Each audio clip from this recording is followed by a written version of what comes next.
Tonight, my friends, we gather for something a bit different.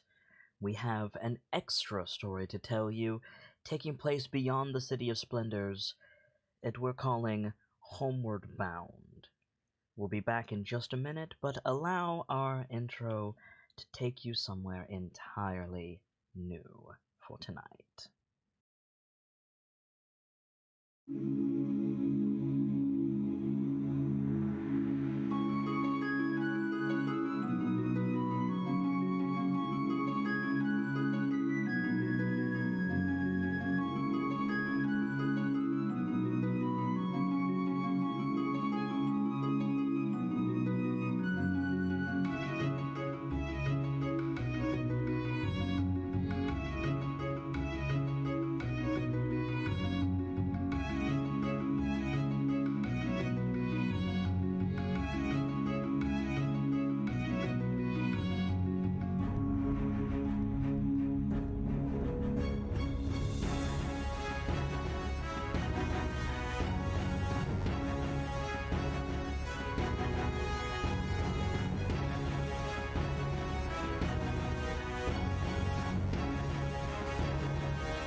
Welcome in, one and all. Tonight is a very special presentation. It's not the night with which we normally play into Waterdeep, and the City of Splendors is taking a bit of a back seat tonight, as I'm joined not by the entirety of the KnightLites, but by the twins from a culture out of time. Rockham and Sock'em wanted to go on a bit of a vision quest and further their faith, and I thought that was interesting, but I couldn't really fit it into the narrative of our normal show. Now, that being said, everything you're about to see and hear is canon for our Waterdavian story, but tonight, it's different, and it's special. So sit back, relax, and enjoy the show. Let's meet our players for the evening. Brightwind Inc., welcome to the show. Ew. Hi, Brightwind. As we have so much time and so little to do tonight, what say we jump right in? Why don't you tell people who you're playing tonight and what exactly you're going to be doing? I am playing Rockham, the ranger of the twins, as it were. And he's going on this vision quest to further his connection to whatever it is that his people are. And Guy Gamzee, welcome to the show. Howdy, y'all. Hi, Gamzee. In the interest of time and because there's so much going on, we'll do our full introductions during our regularly scheduled show, but for tonight, why don't you tell people who you're playing and what your intentions are? I'm playing everyone's favorite doofus, Sockham, and he's just looking for confirmation that there's something out there backing him. This is a special story, taking us away from the warm City of Splendors into an area less defined in proper Faerunian lore. I got a chance to flex my creative muscles with this one, and I do hope that you all enjoy. You might find some things that you recognize from other media and some things that are entirely my own description, but we'll get to all of that in a moment. Tonight, it's mostly going to be about the story, but we'll show you what we have.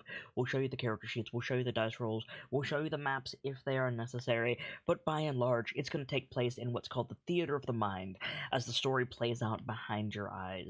Now, that being said, as always with Into Waterdeep and its periphery now, we won't be talking about specific dice rolls. We'll show them all to chat, certainly, but by and large, please don't discuss numbers directly, and let's try to enjoy the show. Shall we jump right in, boys?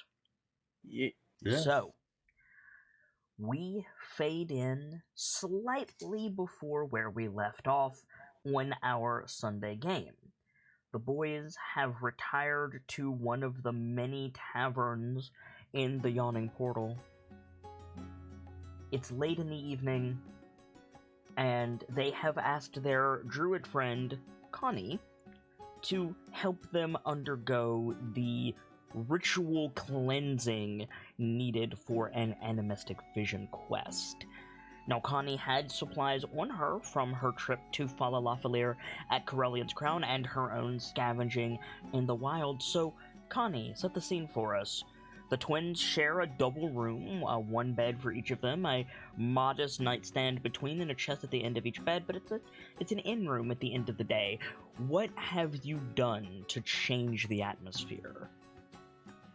Also, hi, Connie. Hi!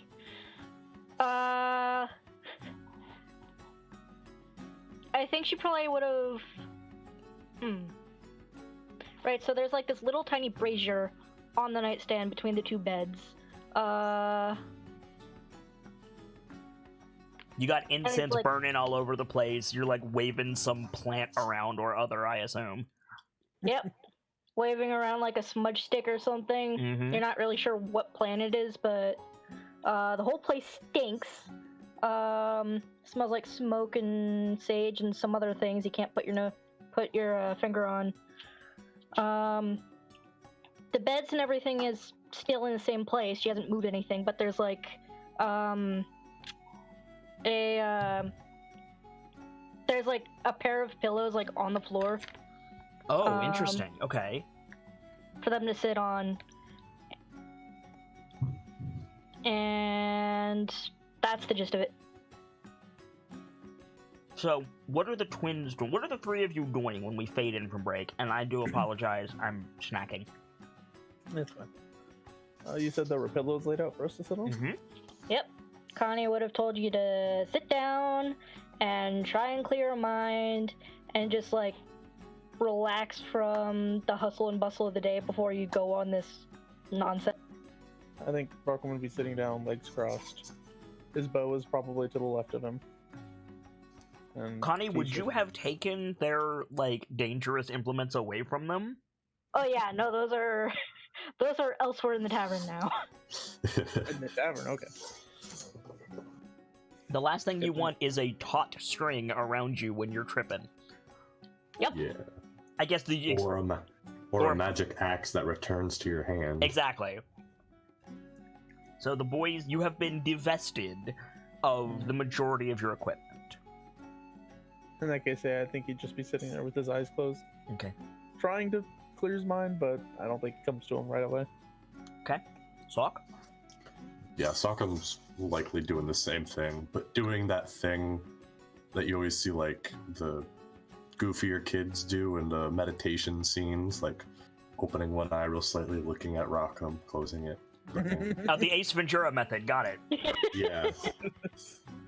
So the Yeah. twins seem to be at your disposal, Connie. Are you being Yeah, serious Connie's- about this, or are you like drawing like faces on them with the ashes? Just curious. Just a dick. We'll get to the funny bit in a minute, but she's Okay. at the moment she's like walking them through Breathing like techniques. vivid descriptions of like a forest or something, trying to just like center them Okay. into nature in a sense. Okay. Like call their attention to like the sound, the trickling stream as it rushes over the rocks, and just like very centered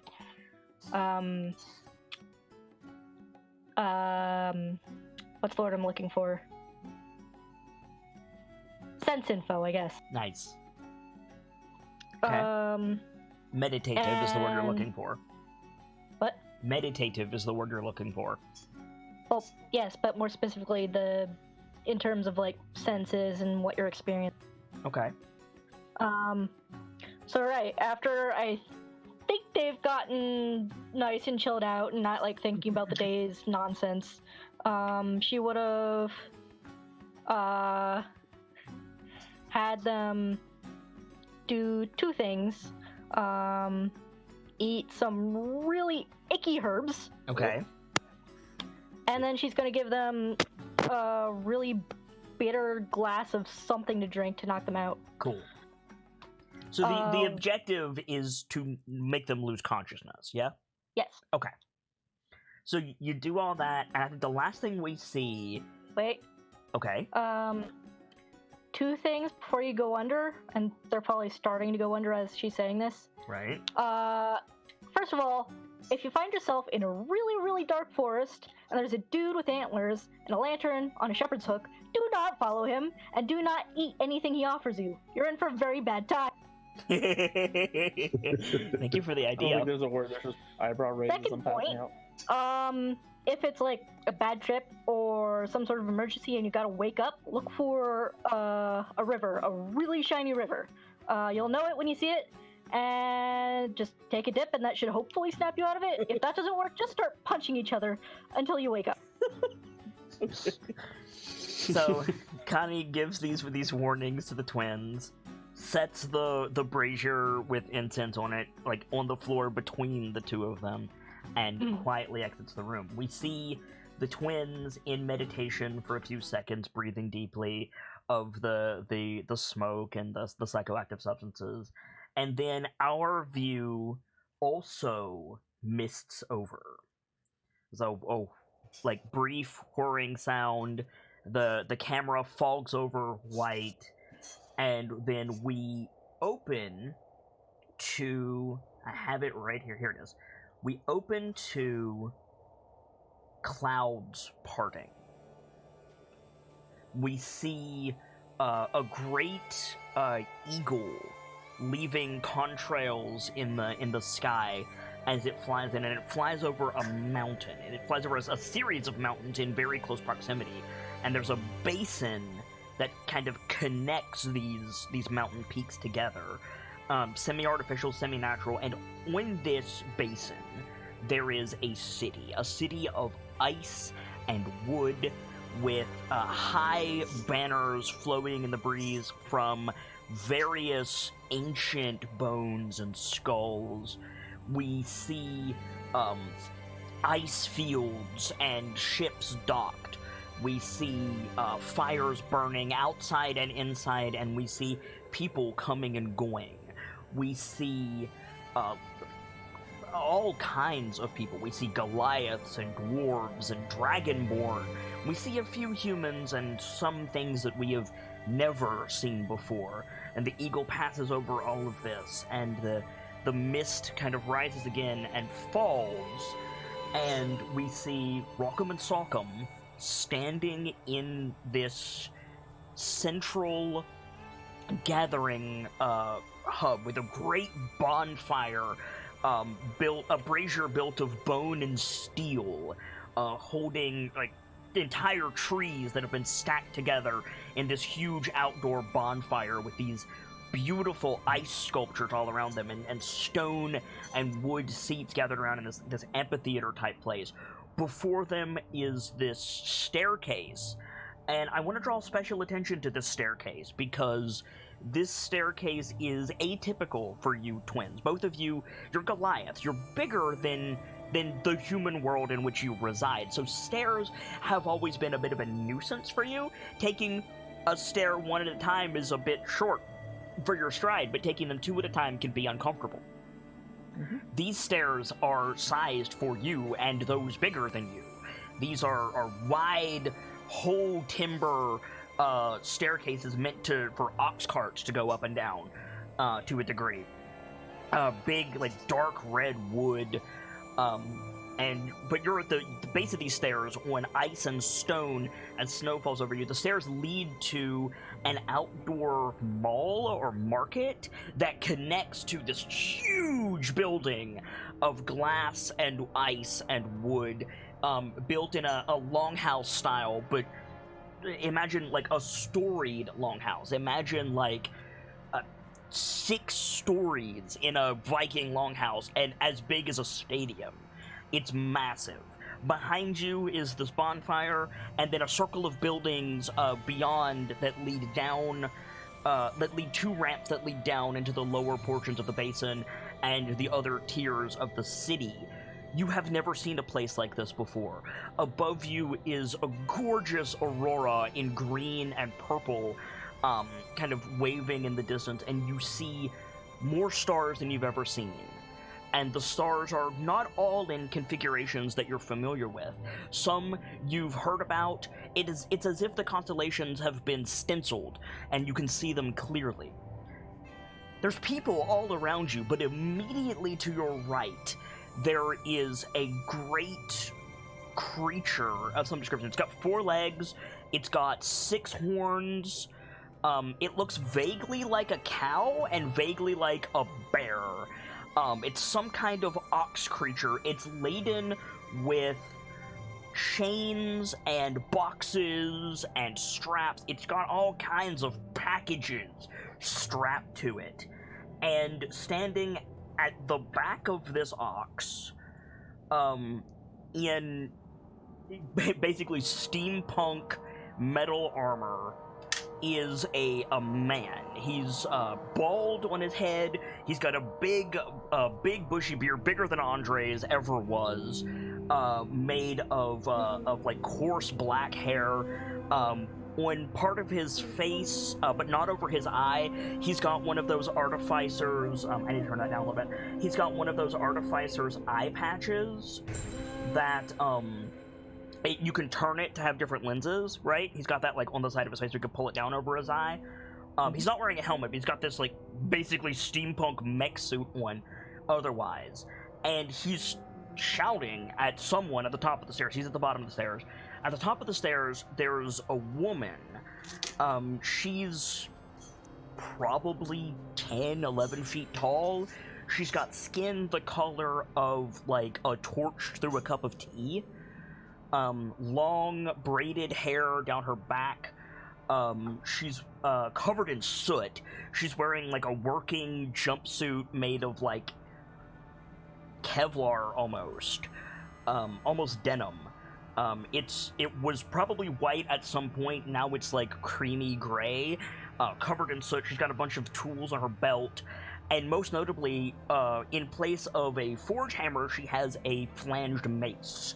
This mace, a normal flanged mace, is split into 4, and it has, like, wedges that almost act as blades. Those wedges are wide and become striking surfaces. So she basically has 4 hammers stuck together of very slightly different sizes, just, like, hanging from her belt. And these two are, like, having an animated conversation as you guys come in among the crowds. The man is saying, "You'll get it when you get it, Forge Mistress. I told you, no deliveries until the celebrations in the Great Hall are finished." And the woman says, "There's always a celebration, Torvald. I want what I paid for." Her eyes flick to the two of you, where at first her face is, "Get a load of this guy." And then it changes to abject horror as she sees the two of you. Her eyes widen, her jaw sets, her stance changes, she jumps back a little bit. and she says, "Stones quake!" and begins to run down the stairs. At her shout, the man turns and sees the two of you and gives a similar shout, "Bear's breath!" And almost immediately, both of these individuals are in front of you, like looking you over, looking for wounds. The woman like grabs you by the face and looks into your eyes, Salcom, and they're both just like firing questions at you. The man says, "Is the winter that harsh? What happened?" And the woman says, "You're just pups. You shouldn't be here." What do you do? Just standing there awkwardly. Okay. I think it worked, Rockham. Where are we? So you say where? Do you say it out loud? You say, "Where are we?" out Yeah, loud? just like, where are we looking around? Yeah. They both stop and like step back. The man had like knelt down. He stands up. They share a look. The adults share a look, and then Torvald says,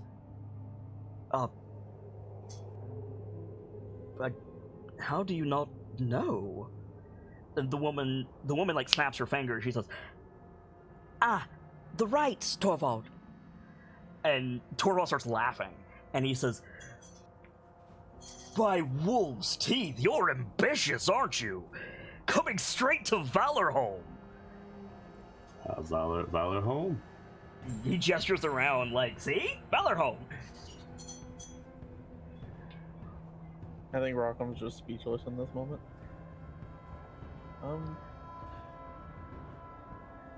Yeah, I think he kind of pauses, looks at Salcom, making sure this is real as it were. Yep. Real as it can be. It looks real. They touched you. They felt warm. Like this, like as like this situation starts dawning on just how real it might be, Salcom starts getting his like starry eyes. If either of you want to make a history check with disadvantage, you can. Sure, I'll try. I don't see a reason not to. Okay. I'm probably not going to pass it either way, but I don't see a reason not to. Yeah, that makes sense.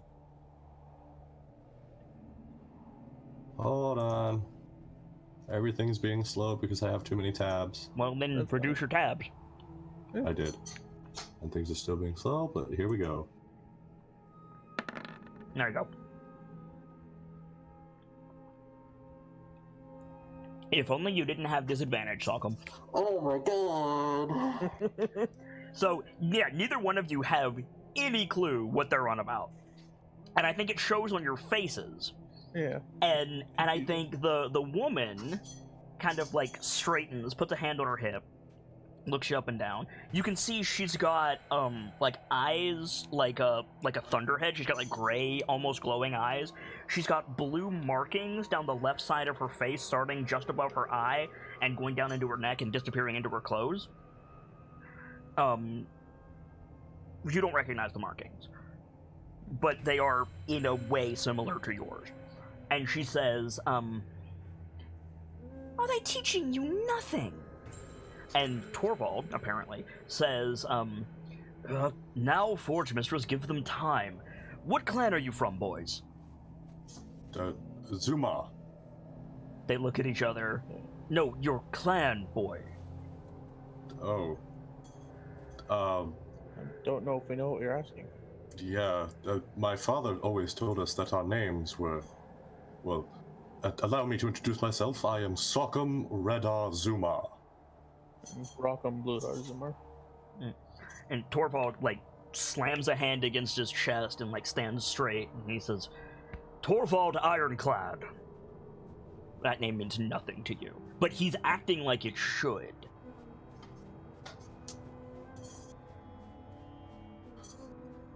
Nice to meet you. Yes. Wonderful to meet you, sir. He drops the stance and like just literally opens his mouth and gapes at you. And the woman like straightens, makes a similar pose, slightly different. She runs her fist down her arm after she like brings it to her chest, and she says, "Forge Mistress Sigrid Mountain Soul, and again looks at you expectantly. Nice to meet you, madam. I nod as well. Yeah, they both just, like, look at each other, and Torvald says, "Surely you know Eric the Proud." Oh, Who? can't say we do. Jara Golden Dawn. Afraid you lost me on that one too. Again, they look at each other, and again the look of horror returns to the woman's face. Just nervous scratching of the neck. Stockham's got this look like he did the first time he pissed off Durnan, like, I'm gonna get punched. No, they look frightened. Like they don't look angry. They look like frightened.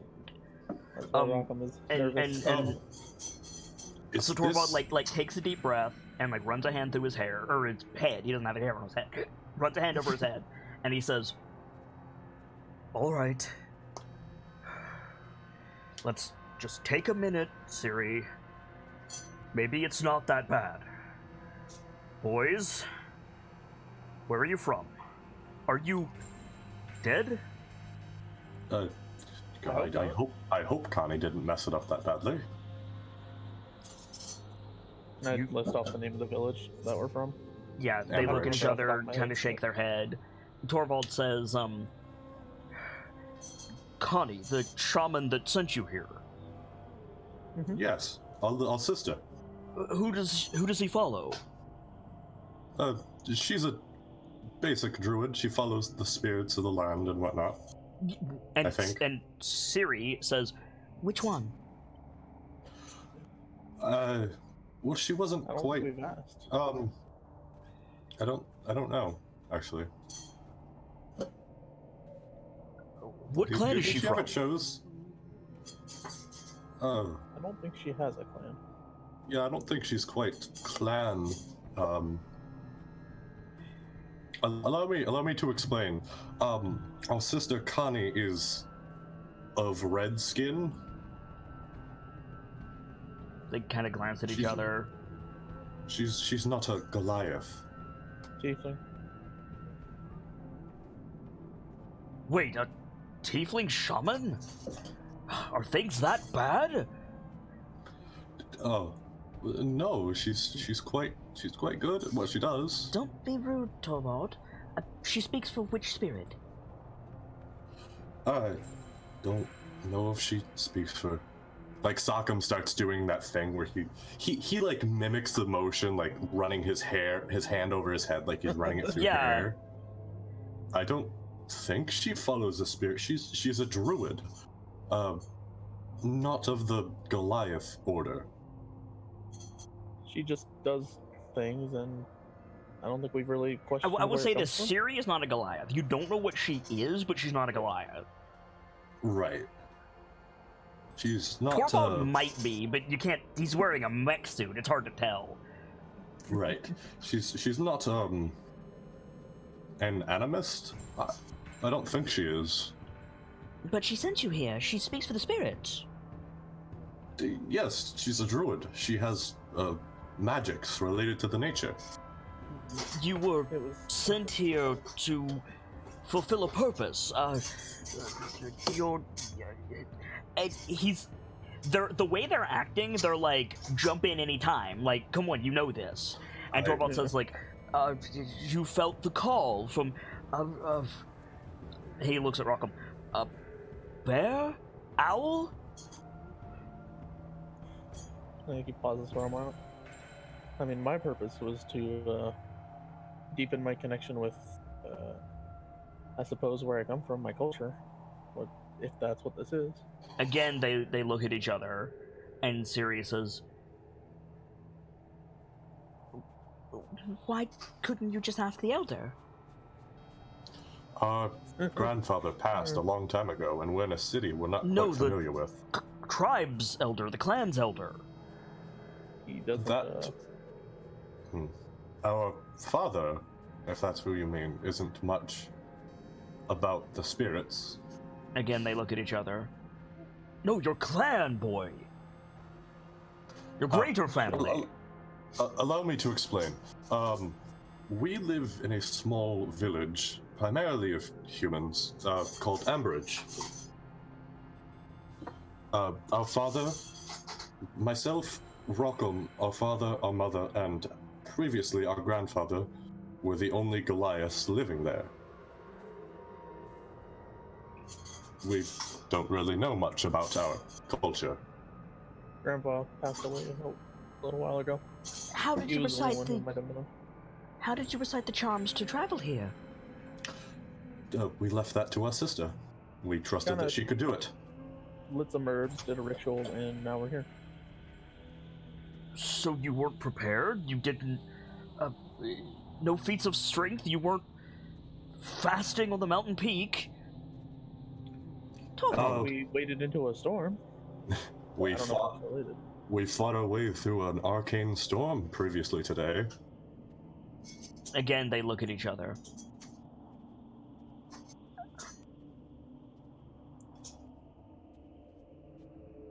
Forge Mistress, I need to tend to this delivery. Go, Torvald, I'll take care of it. And Torvald nods and turns to look at the two of you. And it's not like disgust, it's not like distaste. He's just, the look on his face is like, what are you?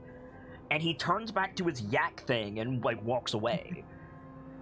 Ciri has not, she's taller than both of you. She hasn't leaned down, she hasn't knelt, anything. She's just standing there. And she says, all right. Perhaps it's rising stones. How do I say this? I've never been one for words. You are in Valorholm. And again, she looks at you like, this is a big deal. You know that, right? Yeah, just blank expression. I imagine Rockham has this face I'm sorry, I want to know, but I don't. Pretty much, yeah. When... I think she stops and she just points straight up. She says, what are those? I look up. You see stars, the aurora, constellations. Stars? Constellations, I suppose. She frowns like you said something wrong. Do you not know the stories? The stories? I believe Mother once said the stars tell stories, but I don't think she ever told us what. Blood and tremors, alright. Apparently, I am your teacher. Wait here a moment. She turns and goes up two of the stairs, and she shouts. She says, Sarum! A minute or so later, a young Goliath, older than you two, but not by much, clad in working gear, but with a chainmail hauberk on. He's got a crest with a griffin on it. He comes up, wipes his brow, and he says, yes, Force Mistress. Mind the shop. Don't take any orders. There's... And she gestures at the two of you. They're taking the rights. And you're their guide. Apparently. Yes, Force Mistress. At once. And he turns and runs off back up the stairs. She turns back to the two of you. Where to begin? I never had pups of my own. Not enough time. Right. Stop me if I say something that you're already familiar with. It's not true that the stars tell stories. They are stories. When someone is worthy, when they do great good, or in some cases ill, in the fabric of time, they are given stars, and their memory lives on forever in the minds of the communal clans. There is no greater fear than to be forgotten. That's rather why Torvald and I reacted as we did. Our songs are yet sung, I hope? And she looks at the two of you like, right? I don't want to, but I just shrug like this is all new to me. I haven't heard many songs of heroes yet. She like puts a hand to her face. Quake and tremor. All right. Let's start from the beginning. The greatest of us is Eric. Eric the Proud. Surely you know Eric. He united the clans. He drove back the winter. Eric the Proud. She's looking at the two of you like, come on. Still I the think same. like I think like Sockham's looking to Rockham like, come on, man, you're the smart one. He's not even looking back at Sockham. He has that look of someone who's being tried to, like when you're trying to talk to somebody in a different language. Okay. He just doesn't know. Well, I hope you like stories, because everyone here enjoys talking about themselves. Oh, Well, goody. I do like stories. This is an entire boulder toss down a blind mountain, but are either of you scalds? Scald? I'll go for Sockham. Storytellers? I'm a bard. Congratulations. That's the same thing. Oh no. Sorry, that was bright. No, Rockham. Humans are strange. Very well. You'll want to imagine, young Skald, that you were surrounded by the great poets. You are, frankly. I would list them, but if you don't know Eric and Torvald and Snorri? I can't say I know them either. No. She sighs. If it's any consolation, I don't know many poets either. Right. So, winding the trail, are you dead? Are you sure that you're not dead or are dead? I pinched Sockham. Hey. You got pinched. It happened. It's hey, ow. I think we're alive. Ish. You said you got here from the shamanic ritual. Smoke and tubers and foul-smelling liquids. Yes. More or less. Alright, we don't have a great drank deal of something time. horrid. The spirits likely called you here. Have you had a vision recently? A crisis? It would take years to explain to you everything about Valorholm. Your parents have failed you, boys. Well, We've almost died a lot the past few days. if that counts. yes. Mother tried a lot when we were young, but father opposed it. And recently I encountered a god. Which one? Did anyone mention her name? She said the Queen of Spiders. Yeah. Right. The Queen of Spiders. Blood on the stones. She puts a hand to her face. Right. You'll want shelter then. I was fearful and wanted to know if there was truly something that I could look to back me in a time of need. There is.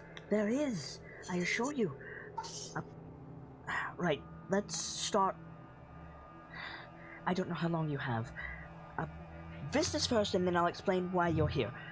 Come with me. And she turns and starts to and she moves fast. She starts to go up the stairs, and she's up the stairs before she realizes that you haven't moved. I mean, moment she's moving, I'm moving. But She's I don't know way if I'm faster than fast. you. Yeah. Yeah. Sockham's gonna do his best to keep up, but Okay, so she gets to the top of the stairs and she turns. And mind you, these are there's 30 stairs, and they're all trees. They're huge stairs. She gets to the top, she stops, she turns back, and she says, right, not your legs, boys. Your will. You no. are up here Now make it so. I'm gonna try and, like, in the similar way that I focus on the make spells that I have. a wisdom saving throw. Yeah. There's a certain amount of focus to the stuff I do. Okay. Yeah. So you both just like take 2 steps and you're at the top of the stairs.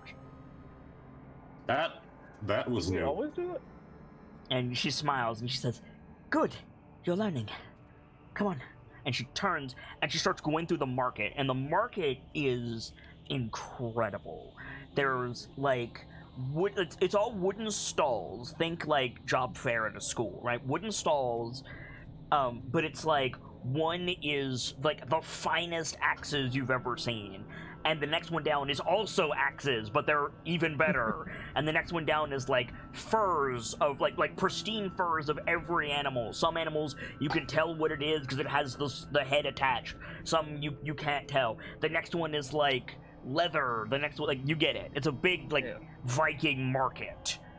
And in the back, set up against the side of this big ice giant longhouse thing, is like, it puts Embrick and Obby's forge to shame. Like, the bellows are like 2 stories tall and on big ass dwarven chains. The anvil is like bigger than you are. There's like piles of like gemstones and raw ore. The fire is in a dragon's mouth. Like, it's this huge thing. And standing before the forge is the young Goliath that you met before, and standing behind him is an armor stand. And this armor like catches your attention as you pass through the market because it glitters like new fallen snow. It glitters every color. It's trimmed in gold. It's white. It's trimmed in gold. Glitters every color. It's made of some like blue-gray material, and standing on either side of it are 2 hammers. One of them, the hammer head, is as big as Salcom's torso. It's got some feathers at the base and this long, like, iron haft. This huge hammerhead. The other one is a chunk of ice set in dark iron. And they're just, like, setting up against the armor stand. And there's a bunch of other stuff laid around, but those are the masterpieces. And Sigurd doesn't even look at the forge. She just keeps going through the market. You can see the deck that you're on extends around the side of the longhouse and like up to the side of the mountain, and that seems to be where she's going. What would you boys like to do? I think there's a moment where I pause to look at like something like. And the hawkers are like shouting at you the entire time. By the way, the hawkers like at the stalls are like shouting like "New blood, come over here, take a look at this," and somebody else is like, "Ale, the finest in all the stars," and like, yeah. Salcom has this moment. Behind. Yeah, Salcom has this brief moment where you can't help but look at the axes and like mumble like, "These are more beautiful than Stormbreaker." So both stop for a few seconds, and then... Your dad's axe looks like shit compared to these. Yeah. Oof. Don't tell him that. Like, Salcom's mumbling to himself that these are beautiful. Yeah, realize after a few seconds, oh shit, tap Salcom and keep going. So we don't get left behind. So you circle around the longhouse with the Forge Mistress, and the deck continues along a snowbank and then back out into the city. But there's a spot between the longhouse and the deck that just opens up, and you can see the valley below you. The valley below you is this like alpine but verdant valley. There's a river running through it. There, like, the aurora seems to extend down into the valley. It's forested. You can see, like, log cabins and longhouses, people moving about, and just animals walking among them. You can see, like, grizzly bears walking down the street. Nobody seems to give a shit. You see, like a shepherd walk by, but he's got, like, a pack of wolves instead of sheep. And above the valley, carved into the mountain, are these, it's like Mount Rushmore, like these giant depictions of these like photorealistic animals. There's a great bear standing on its hind legs, one paw extended up, reaching for the stars overhead. You can see the individual furs carved into this thing. You swear you can hear it roaring. There's 2 wolves, one keeping a lookout on the horizon, the other, head raised in song. There's an owl, wings extended as if about to fly off of the rock face and into the sky. All the feathers visible from it. It fills you with majesty. Golly. That is... Wow.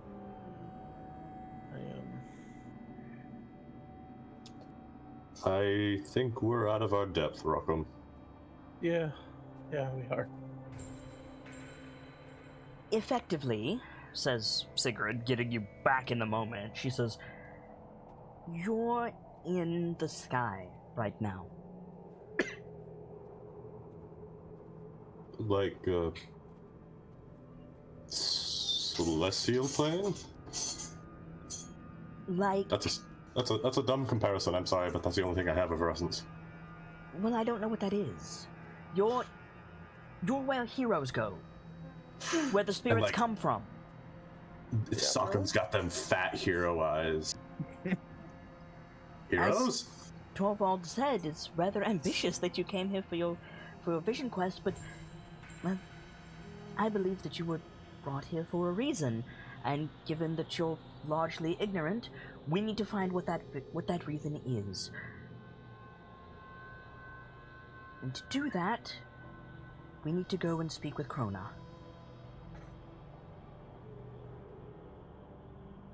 I suppose we should go then. Right. Onward. She holds a hand up, doesn't move. And you see, now that you're, close to her and you, see her in this light, she's got, a second layer of skin that you guys don't have. She's got, this... You thought it was dust. Like her skin was dusty, and it is. But she's got this, almost, rocky exterior to her skin. It's very subtle. And she says, hold on. We don't know how much time we have. If there's anything you could tell me, perhaps it wasn't Krona that called for you. Perhaps it was Snorri, or any number of people. Truthfully, I don't think we know. There are several spirits at play here. More than any you think that you've likely ever heard of, but perhaps I can help. Are you familiar with... And she gestures at the statues. Those creatures. Vaguely, yes. Mother taught us a thing or two. On a Bear, physical level? Wolf, owl, what? On a physical level? She nods. Some other names, just want to see if you know them. Eagle, fox, lynx. Yeah, I would assume we know most of those animals. Caribou, crab, wolverine, salmon. crab. She chuckles. Yes, crab. The only one I've ever really remembered is bear, because that's what Mother said I should follow. Her eyes light up when you say that. She says, and do you agree? She said the bear were protectors, strong, and only to take what they needed. And she turns to you, Rockham. She says, and you as well? Much in a similar way for the wolf, as it were. Not Krona, then. No. You'll have to split up. Look over at Sokka. I mean, we're used to that, let's be honest. Yeah, that's fair. Jara is out. She's looking at you, Rockham. Jara is out in the valley right now because the great hunt is going on. If you hurry, you might be able to partake. You, she pointed to Rockham, come with me. Snorri will want to speak with you. No, I'm gonna start making my way into the valley best I can. You could literally fly down if you wanted to. The thing. Okay. Like we did with the stairs. So, who wants the first moment? I said you two. Oh, okay. I was gonna say I'll let you have it if you want it. Okay. Sure. Okay. So Salk, you fly down into the valley. This verdant, like field, forested field. It's a big bowl. Right? It's a big circle. There's log cabins near the city. There's a big sign that says Valor Home. It's like made of stardust. And you see all these animals moving around. And make a perception check for me. I assume you meant Rockham, by the way. Yes, I do. I meant Rockham. Sorry. Okay. Make a perception check for me. That really is our niche. Okay. Oh, okay. Do you have inspiration? I don't think I do. You both should Yes, at this point. You Oh, no, gave it. we you got gave one, us- yeah. Okay. Yeah. You want to use it? Yeah. It's up to you. Okay. So you use your inspiration. Down among the people coming and going, and these people are like, just like hunting and fishing and cutting trees and whatever. Like, you see these like white astral animals, and as you descend, you see this white astral like wolf come out of the trees and just like watch you, like mark you as you come down. And you land on the road, and several people like look at you, but they have places to be, right? Think New York City, right? They're going somewhere. And people seem to be gathering up on a hill to your left or descending down into the basin towards the lake on your right. What would you like to do? You can explore the woods, you can stop around a person, you can do whatever you want. What's the play? I think he'll be there for a minute or two just watching people go to get a feel for it, but then he'll go up the hill. You go up the hill? Okay. So you go up the hill, and you see banners that says, like, Hunters Welcome, and, like, the Great Hunt is now. You see, like, feast tables set up with all manner of food. You see, like, all kinds of, like, very obvious, like, archers and trappers and spearmen, like, gathering. Goliaths mostly, but, like, races that are similar to Goliaths, similar to, humans. You see some dwarves in there. And standing in front of all of them is this woman. You have never seen an angel before, but you imagine this is what an angel looks like. She is taller than you. She's about 10 feet tall, like beautiful, like perfect porcelain skin, long golden hair, bright blue eyes. She's wearing like silver and red like armor that like forms to her body. She doesn't have kitty armor, but like you get it. Like it's made for her. She's got a big bow with two like cogwheels on her back. She's got a quiver with red fleshed arrows on it, and she's just like walking among the hunters. And wherever she goes, people like raise their glasses to her, and like a shout goes up, and she's just moving through the crowd. And she's followed by the biggest fucking black wolf you've ever seen. Like this thing, like, could almost pick her up and she could ride it into battle. Like, this thing is massive. Big ass, like, lanky black wolf, perfectly groomed, perfectly behaved, and stepping daintily between the people following this woman. But there's, like, 100 people up here on this hilltop. What would you like to do? First, put a finger to his jaw and close it. Okay. And I think he's gonna look for somebody who's like getting ready for a hunt, maybe like putting arrows in a quiver or something. There's a bunch of people doing that. Yeah, just first person, I guess. Okay, so you go up to the nearest person, probably a Goliath like you, an adult Goliath, like 30s, 40s. He's got like red fur leather armor on. He's like fitting arrows into a bow, like restringing his bow, fitting arrows into a quiver. And he sees you walk up, and he looks at you, and again he stops cold, and like blinks at you, and stands up to his full height, about a head and shoulders above you, and he says, "Wolf's breath, you're but a pup. What are you doing here?" I'm here on a journey of sorts. He immediately relaxes. Ah, he slaps you on the arm. What clan are you from, boy? Just nervous laugh, like, that's a long story. Now, no one is banished here. It's just idle curiosity. You're among friends and family besides, likely. Haha. Come on, who do you name among your ranks? I don't really know who my clan is. I have a family, but... Corvid's Beak, boy. Have you been to Krona? He just kind of shakes his head. Well, what can I do for you? You're here for the hunt, then? Yeah, I was told to, well, see the sights, as it were, and maybe participate. Maybe participate? Act I would with like to. purpose, boy! Bear's Claw! I'm here to participate, then. Good. It's more like it. Get yourself a glass of ale, a few sausages, maybe a steak, put some meat on you. You see, he looks you up and down. Where's your bow? You can't hunt without a bow! I didn't really walk with one. Actually, he pauses and thinks about it. And there was some, I don't know if it'd be called magic per se for going up the stairs, but there was like a method to that. Mm-hmm. If he holds out a hand, can he try and imagine a bow in his hand? Make a wisdom saving throw.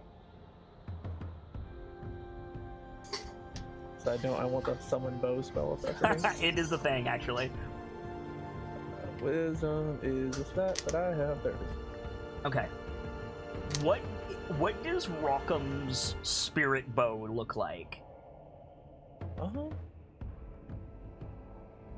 Trying to think of the design for it. It's definitely it's like a wooden bow, but it has like these not plates per se, but like these carved pieces to it that make it look bigger. It's like a I don't know what kind of metal it would be. Basically, it's a long bow, and it has these. Have you seen the? I know I've played a lot of Skyrim lately. Have you seen the Nordic bow in Skyrim? Yeah. Similar to that. Got the horns on the front of it. Yeah. Yeah, I know what you're on about. Okay. So you pull the bow out, and the man that you're talking to, he laughs and he nods at you, and he says, "Good, good. Make a fine archer." No nod. Well, find a seat. The hunt will begin soon. Unless you've got business. Not yet. Thank you. And I'll No. wander off to go find a Okay. drink. So you wander off, and like you look at the crowd, and the angel lady has been watching you the entire time. Oh boy. What do you do? This is Rockham's equivalent to that one girl in class has noticed me. I mean, no, she's old enough to be your mom. I mean, It's more like the that's a different teacher conversation. noticed you. That's a different conversation. Yeah, right? But yeah, I think he'll get 2 drinks and go walk over and yeah, 1 drink in each hand, walk over. Okay, so you grab a drink in each hand. Every single person you pass with these 2 drinks sees you looking at this woman and laughs. Like, just belly laughs. Like, no, I'm not trying to even maintain trying to be myself. polite. Like, oh my god. By the time you get up to her, everyone is looking at you. Literally everyone in this feast hall is Yeah. looking at you when you walk up to her with 2 drinks. And she just, like, looks you up and... In my head, I'm just thinking, how does Sockham do this? And yeah, she like waits for you to come up to her. She like looks you up and down. She's got that like very slight smile on her face that says like, "Oh, honey," right? Mm-hmm. She looks you up and down. She says, and I think she speaks in a way that she's not talking to you. She's talking to the room, right? She says, "Here to join the hunt, Hunter?" I am. She nods like curtly at you. We'll be beginning soon. Wolf's blessing. No, it's What clan do you hail Okay. from? well, it's complicated. I don't know what my clan is. From behind you, you hear, "He doesn't know who you are either, Jara." There's a laugh through the crowd. Rockham's a little nervous at this point, which Like- he doesn't often get nervous. But... Like, folds her arms, looks at you. That's not Kinda funny, looks at the- Leaf, and you know it. I wish I could say I was making a joke. Both of her eyebrows raise. The wolf, like, whines. She goes,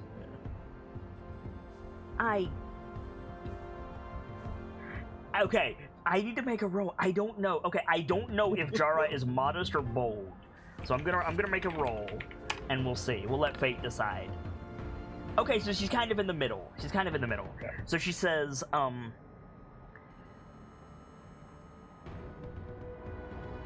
You're serious? And she, nods. like, turns slightly, and she says, Who leads the great hunt of Valorholm? And everybody says Jara Golden Dawn. Literally everybody.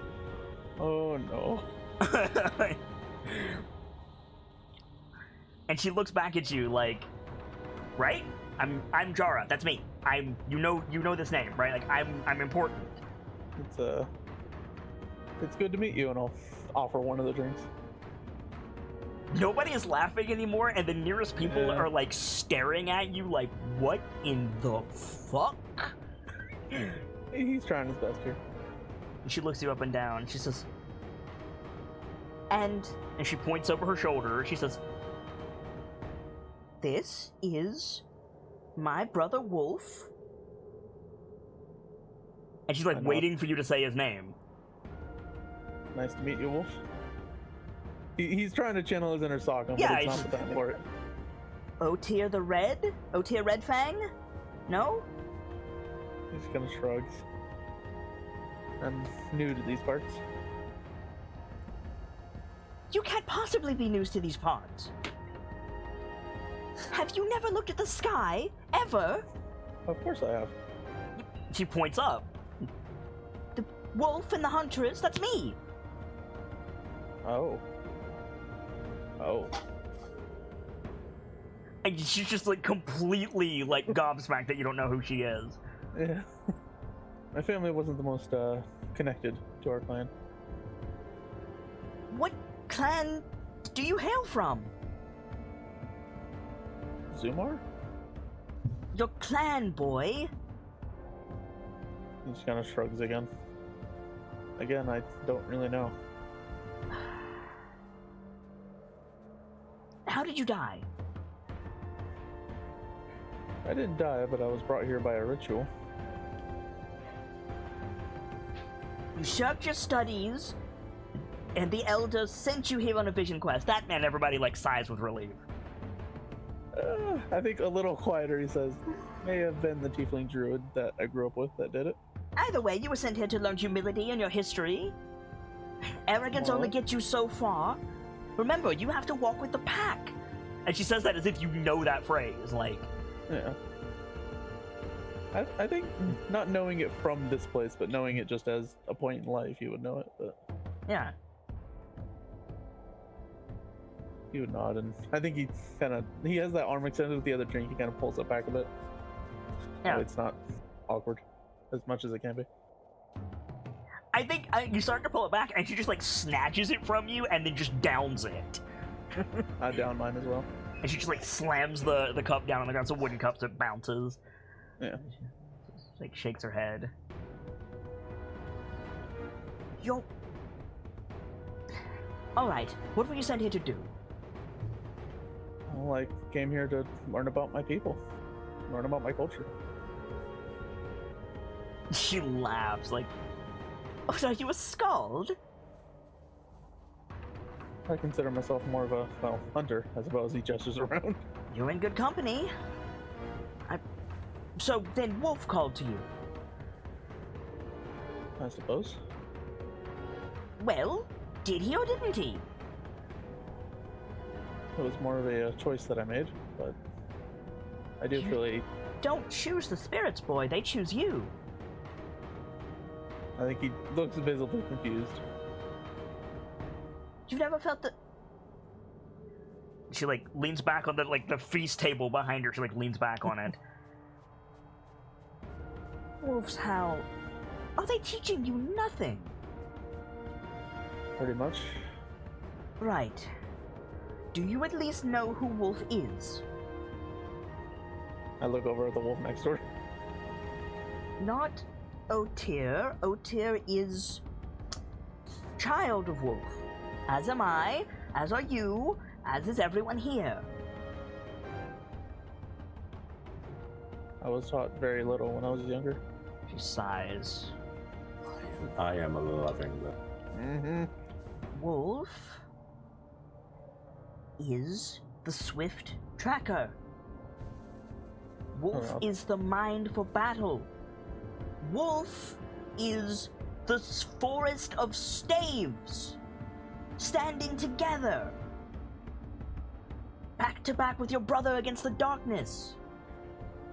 Wolf is the singer, the tale teller, the seeker. Does it mean nothing to you?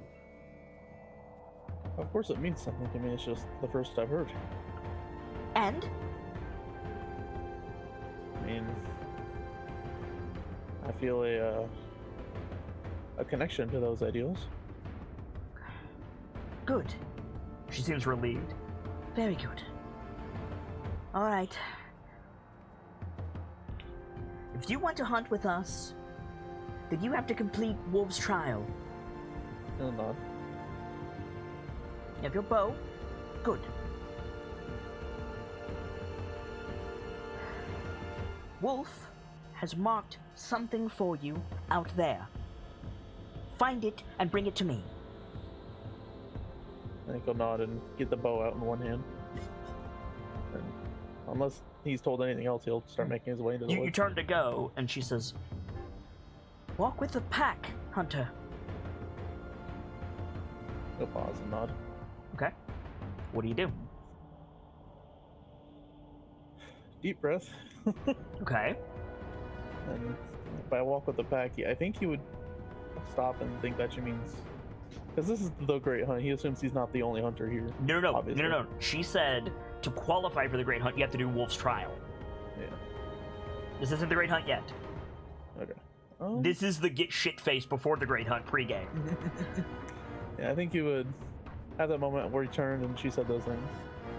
Deep breath and Sockum, I hope things are going better for you, and start making his way into the woods. And we crossfade to Siri and Rockham, going back down the steps, back out into that big bonfire area, and towards that row of the big buildings on the far side.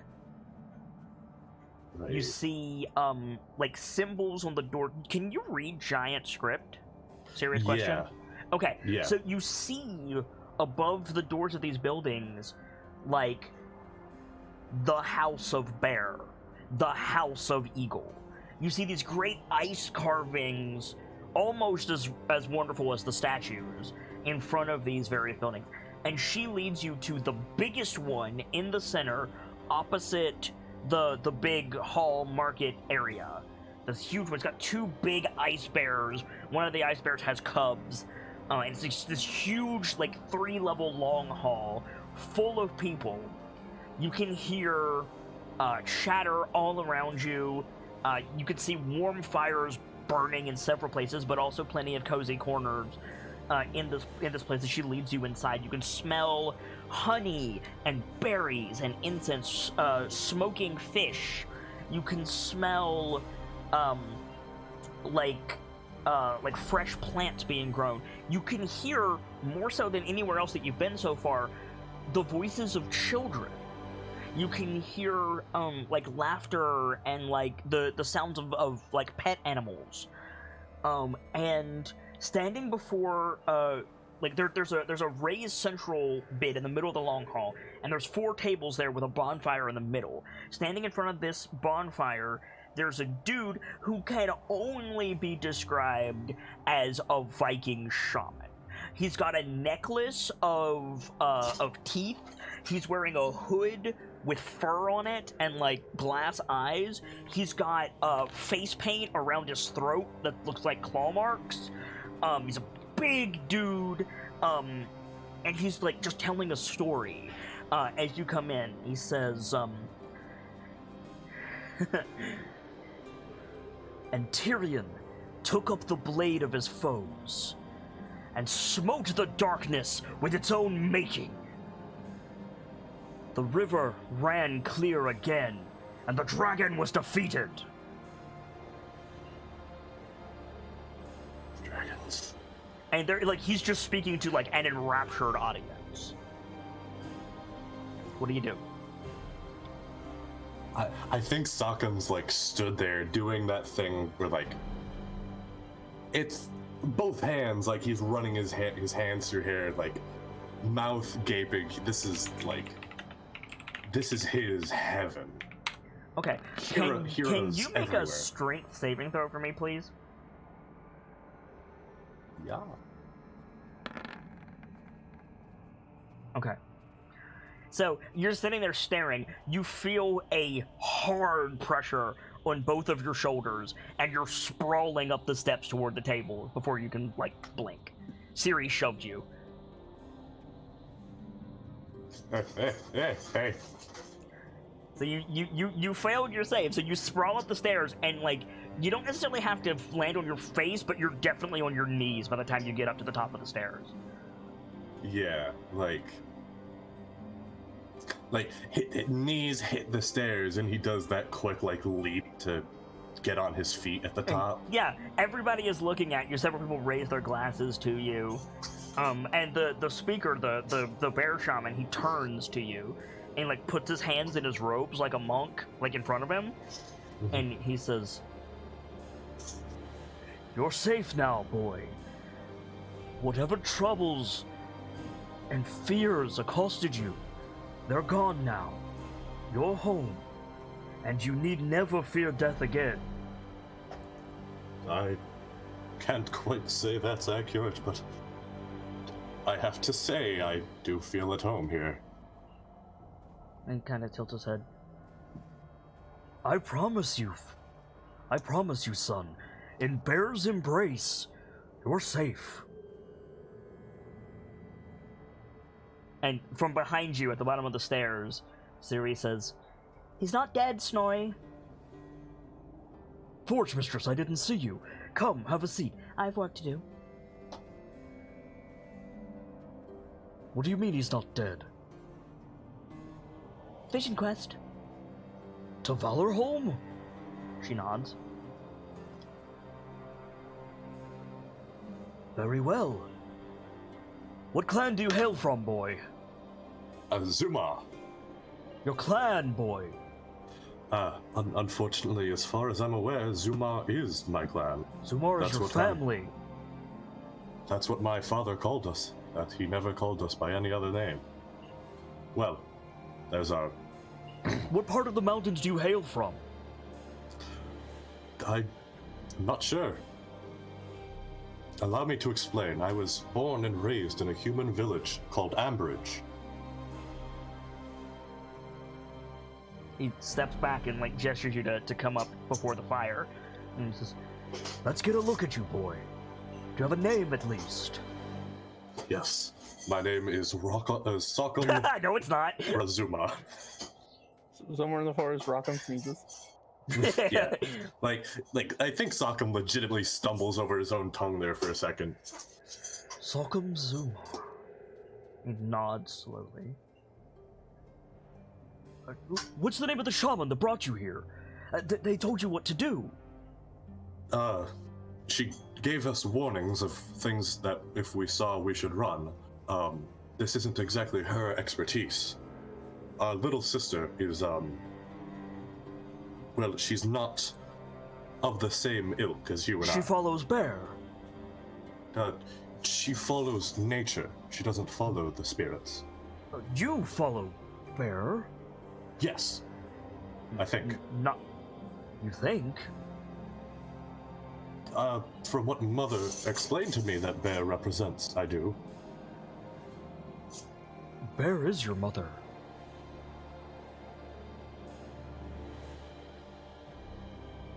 No, that makes sense. That makes sense. Right? Bear! And he gestures, like, around the tables of, like... And you see, like, all walks of life here. You see like families with kids and like stalwart adventurers and like the elderly and like nobles and peasants. Like you see all kinds of people at these tables. And he gestures at them in light of the fire. He says, Bear is the protector, the mother, the life bringer, making certain the lost are cared for,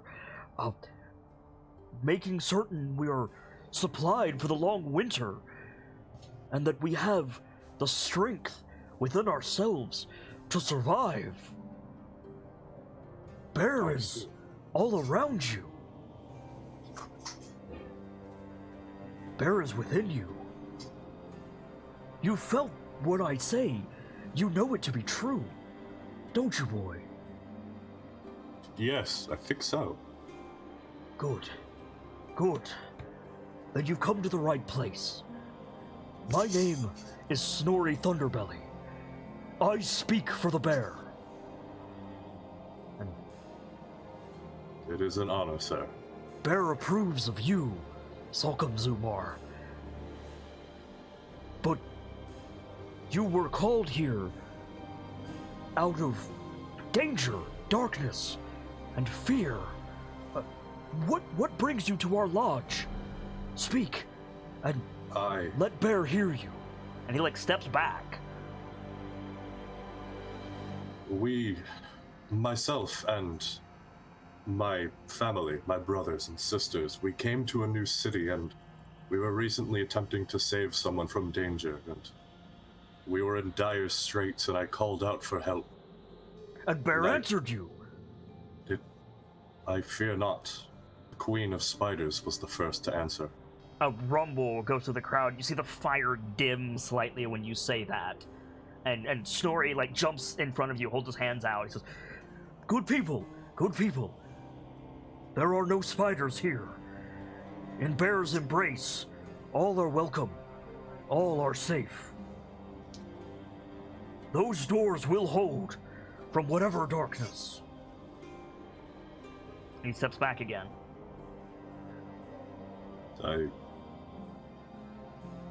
I feared her and the darkness she carried, and I wanted to be reassured there was someone backing me. Something. Bear is with you. Bear is in the strength of your sword arm. The embrace of your brothers and sisters. The strong walls of your home. Have you ever... Surely you've seen Mother Bear. You've looked into the sky on a clear night. You've seen her smiling back at you. Surely. In certain respects, I would suppose. He sighs. Good people, enjoy your meal. It seems that our little brother needs some guidance. The spring will come. I'll see to it. And he turns and leads you down the steps. Like, takes you by the shoulder like he's known you all your life. And, like, leads you down the steps. And he says, Salcom, Bear speaks to you. Have you heard the skulls? The stories? Of Mother Bear? Of all of us. Of Forge Mistress Mountain Soul and Torvald the Ironclad, Eric the Proud. I have this image in mind that Salcom's like he's off his stance in a sense. I am literally getting emotional because Snorri is upset. This is fucked up. I'm sitting here wiping my eyes, son of a bitch. I feel like Salcom's off his stance, so to speak. Yeah, right. He can't find his usual jovialness in this, and he takes that phrase that he just said and like the bear shaman is like super animated. He's got like big doe eyes. He's like gesturing at you. Right. And I think like Salcom takes this deep breath and goes, Though I have never heard a skald tell your tale, I fear it's a dishonor that I haven't. I myself am one. Have you been to Krona? Is that I have not. why you're here? To learn our ways so that we won't be forgotten? We haven't been forgotten, have we? We're not... He looks like terrified. He looks back at the fire that you just came from. These people... You are here, are you not? You hold strong in Mother Bear's arms, so how could you? He slaps you in the back. Good man. Good man. That is why Mother Bear has brought you here. Go, Salcom. Go among the people. Hear their stories. And tell a waiting world that we're here. We exist. And we continue. Our legends continue. I feel like Salcom has like this look of yes, yes, yes. Like this is what he's been waiting for someone to tell him. Find a seat. I will send the worthy to you. Those who most need to be remembered. I like to think that I'm still whispered from on mothers' lips to their babes at night, and Forge Mistress, she's spoken of whenever an axe is shattered, or new bonds are formed. That Ironclad, when invention calls to the mind. Those names are known, but there are others. I'll send them to you. Find a seat. I'll send. And he like pushes you like toward one of the like pews and like rushes off into the dark. What do? Salcom's gonna like turn to like the closest person and be like, "Excuse me, who are you?" You turn to like an older man. He's like sitting with another man, but like two little children, and he seems surprised when you approach him. He says, "I'm Bryn Moonclaw." Bryn Moonclaw. You sound amazing. Tell me your tale, sir. I'm nothing special. Darkness. I serve Owl and her daughter, the Moon, as best that I can. I try to protect those. I try to follow Mother Bear's example and keep people safe. My partner, he's all bear, trust me. But he's in information. We're looking after people as best we can in these trying times. An honorable endeavor. You're welcome, Tracecare. What? That threw me off for a second. Yeah, like Salcom's gonna just like he sat there practically vibrating. Yeah. Like this is his holy land. He's surrounded by the people he wanted to model himself after. Yeah. What do you do? Do you turn away from Bryn, or? I think Salcom looks at Bryn and goes, "Right, I'll be sure to. I don't know how to say this. I'll be sure your name is brought to a whole new realm of the waking world." He chuckles. The legend of Bryn Moonclaw. I like the sound of that. Make sure you mention the owlbear. Of course. And Salcom's gonna try to turn to someone else. Yeah, you turn to someone else. Do you look for anyone in particular, or you just grab a random person? I think he tries to look for anyone. Anyone on the more pure bear side. Okay, why don't you find a seat, and I'll have Snorri bring you someone here in a minute. All right. Okay, so we crossfade again through the mist. The fire rises in intensity and whites out the screen, and we go back to Salcom, out in the Rockham. Thank you. Out in the woods, bow at the ready. What are you doing? I think he's doing the usual hunting, looking for tracks, looking for signs, just staying low, staying You see quiet. all kinds of signs. You see deer sign and bear sign and boar sign. You see bird sign. You're like, there's all kinds of animals here. I think he's gonna go for a boar. Okay. Try to at least. Yeah, it seems it's not spring here. It seems to be like autumn. But yeah, you can go boar hunting. That's fine. So you're tracking. Make a survival check. Let's be fair. Make a survival check. Okay. Yeah. So you're tracking along this boar, and several times you're like, oh, it's through this bush, and you push through and you don't see it, and you pick up the trail a little bit later, but like several times you're like, okay, this boar is fucking with me. This boar is cheeky boar. Fuck this boar. And just as you're starting to get frustrated, you hear, like out of the wind, you hear.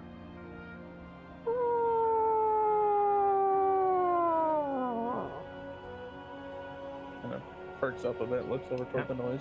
There's a wolf, just a gray timber wolf, standing on a rock shelf near one of the border mountains. You've been tracking along the border of the basin, and it's just like lowering its head in this like after call, and you don't hear any answering calls. I'm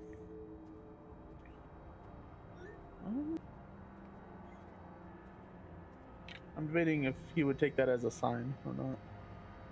It's up to you. Because maybe it's trying to show him the way, as it were. Give yourself inspiration, by the way, Salcom, if you don't have it already. I do.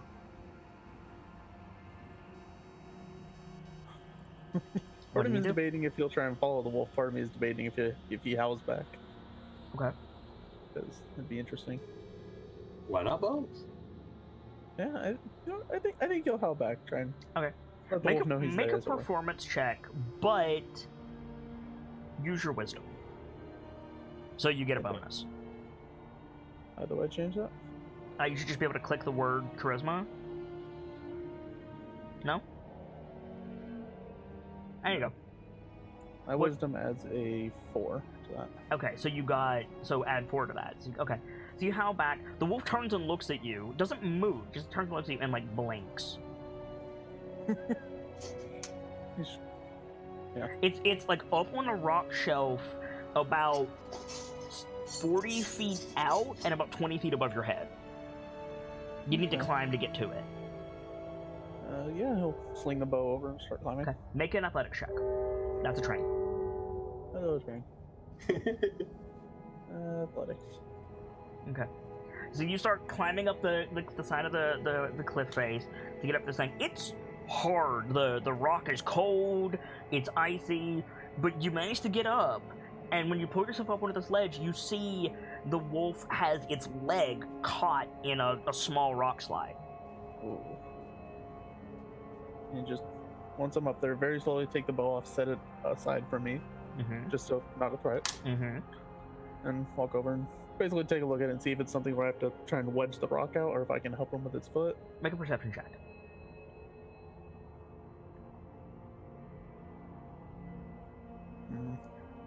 Wish I'd saved that inspiration. You don't know, and now that you're up here, this is a dire wolf.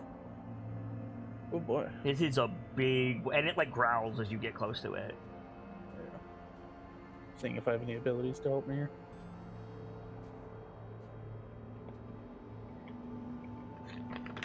Sorry about the rattle, I'm munching on a snack. That's fine. Checking my... Do we have spell slots in this point in time? Yeah. If I used all of them but during the fight? Oh, no, you haven't long rested yet. Okay. I haven't long rested yet. I was gonna try and heal the thing, but don't have it currently. I didn't say it was hurt, I said it was crap. Yeah, that's fair. Don't really have anything that can help me here. Oh wait, maybe I do. I have an ability called Primeval Awareness. That lets you look for fiends, fae, and undead. It says you have the innate ability to communicate with beasts, and they recognize you as a kindred spirit. Through sounds and gestures, you can communicate simple ideas to a beast as an action, and read its basic mood and intent. And Okay. it keeps going after that. But Okay. basically, I can learn like its intent and its short-term needs as it It were? is hungry and frightened and trapped.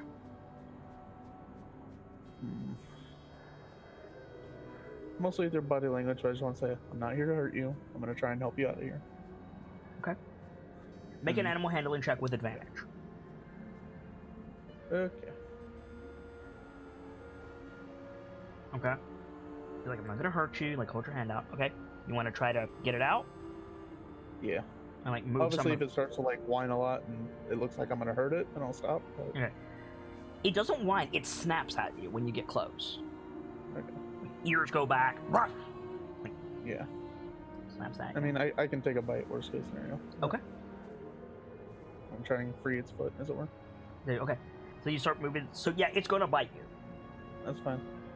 So you're gonna take.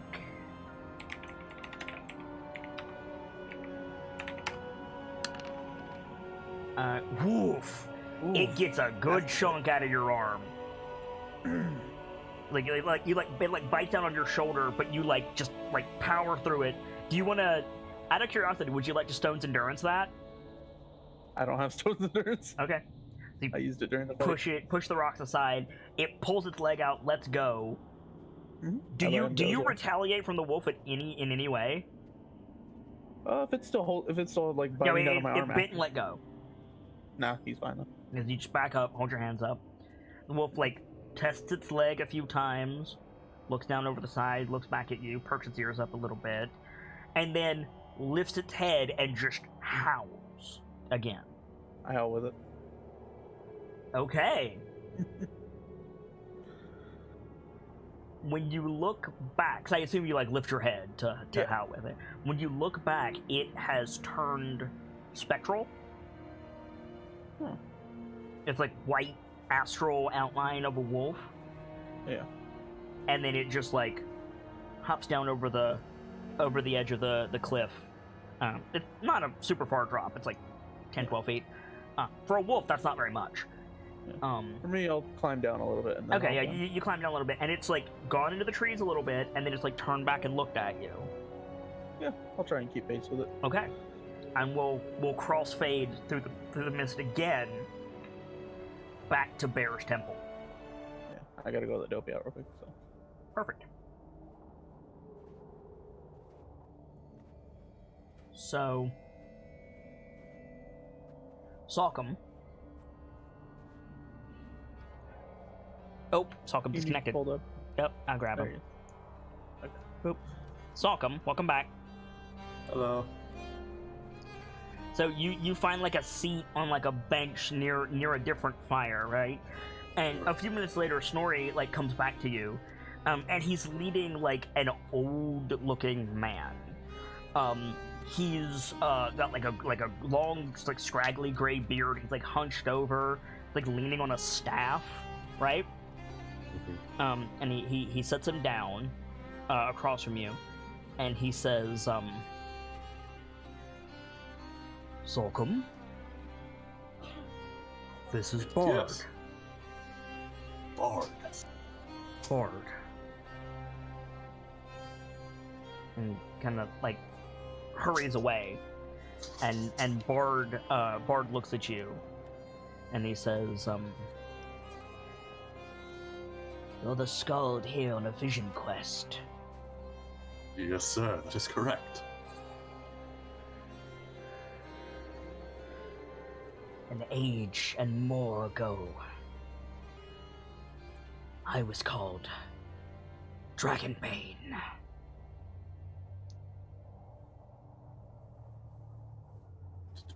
Do please tell me more. I'll try to remember as much of what everyone tells me and bring it to the waking world again.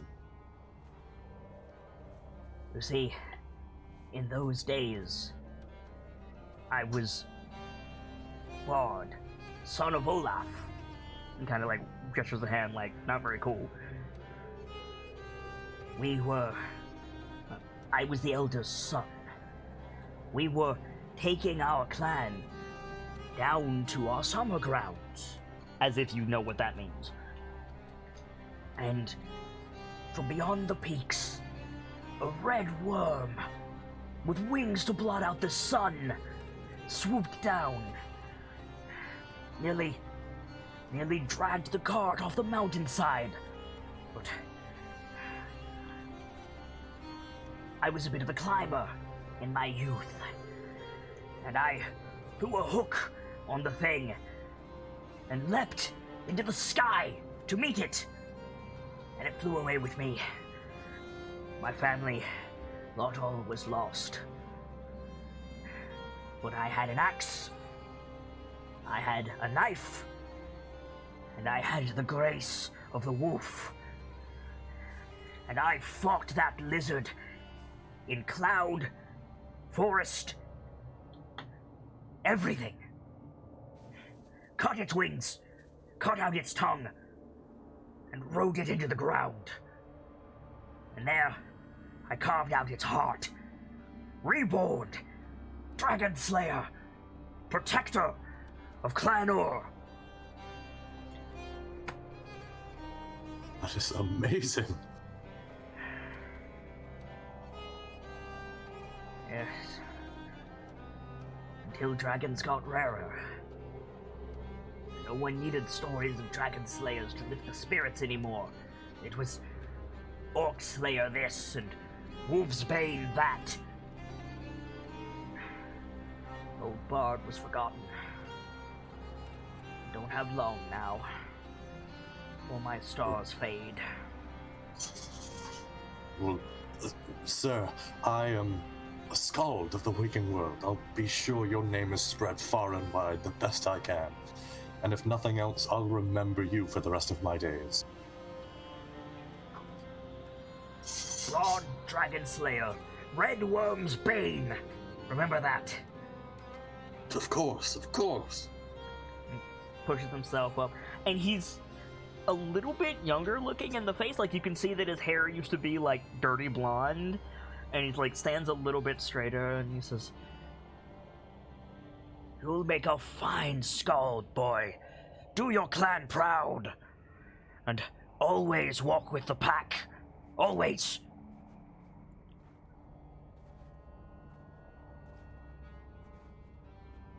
He turns to leave. What do you do? I think Sakum's like, he sat there like still vibrating because this is that's a story from someone who probably really killed a dragon. Like, right? Like I don't think Sakum knows what to say. Like, So you're just sitting there like, holy shit. yeah, like, this is awesome. Okay. So a little bit later, Snorri comes back, and he's leading, like, a kid. He's leading, like, a little girl who's, like, maybe 14. She's covered in, like, tattoos. She looks a little bit like, Senua, but younger. And she's got, like, fur. She's not carrying any weapons. But she, Snorri has to, like, help her sit down. And she says, "Bard's looking better already. Sakum, this is Trin." It's wonderful to meet you, Prin. Trin, T-R-I-N. Oh, Trin. Trin. And she nods at you. And she kind of, like, she's looking down at her hands. And you can see, like, the light passing through her hands a little bit. She sighs. And Snorri says, Trin lost her tongue, Salcom.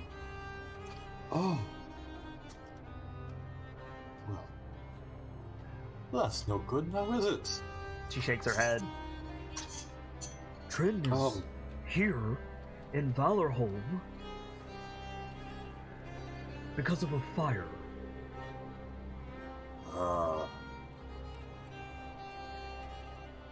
It was... What was it, Trin? Summer? She shakes her head. Winter? She nods. It was wintertime. And he's looking at Trin while he's talking. Her ma and pa? She shakes her head. Just her ma? She nods. No pa? Nods. her mom was out hunting. So, Trin, being the eldest, mind you, she's like 14, had to take care of her brothers and sisters. And... well, she has a bit of bear in her, you might say. When the dog, head shake, goat, nod, when the goat knocked the lantern over, the longhouse caught fire. Oh. I see. Trin got all of her brothers and sisters out, but she got sick with fever. Too much smoke in the lungs. And the winter was cold. They were all sitting outside. Her ma found her holding the baby, not breathing anymore.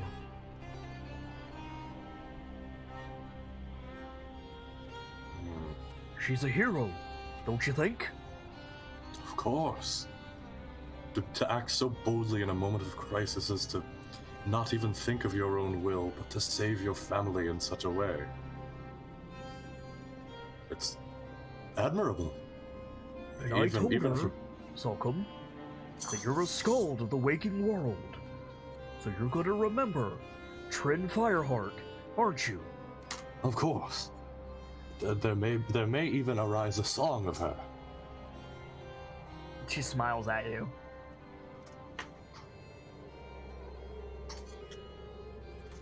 What do you do? Just, I imagine Sakam gives a smile and says, "Your name will never be forgotten, and at the very least, I will always remember you." And she hops down off the bench, and in like a hoarse voice, like choked, like her vocal cords are like not functioning properly, she croaks out "thank you" and scurries off.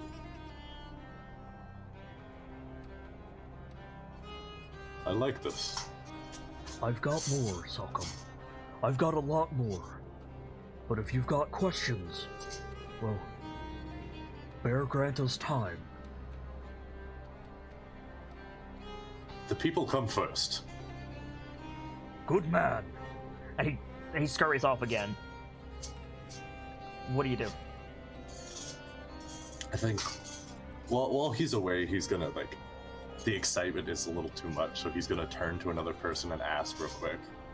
Like, whoever's closest that it's not. Somebody, like, walking by. Yeah, like, excuse me, I'm a skald of the waking world. What's your name? And the figure turns to look at you.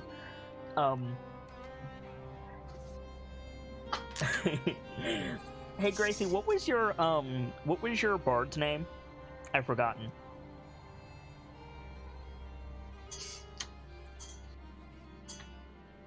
Yeah, Gracie. Tartini. Tartini. I forget Thank the you. whole thing, but his name is Tartini. Thank you. It's like a half elf, yeah?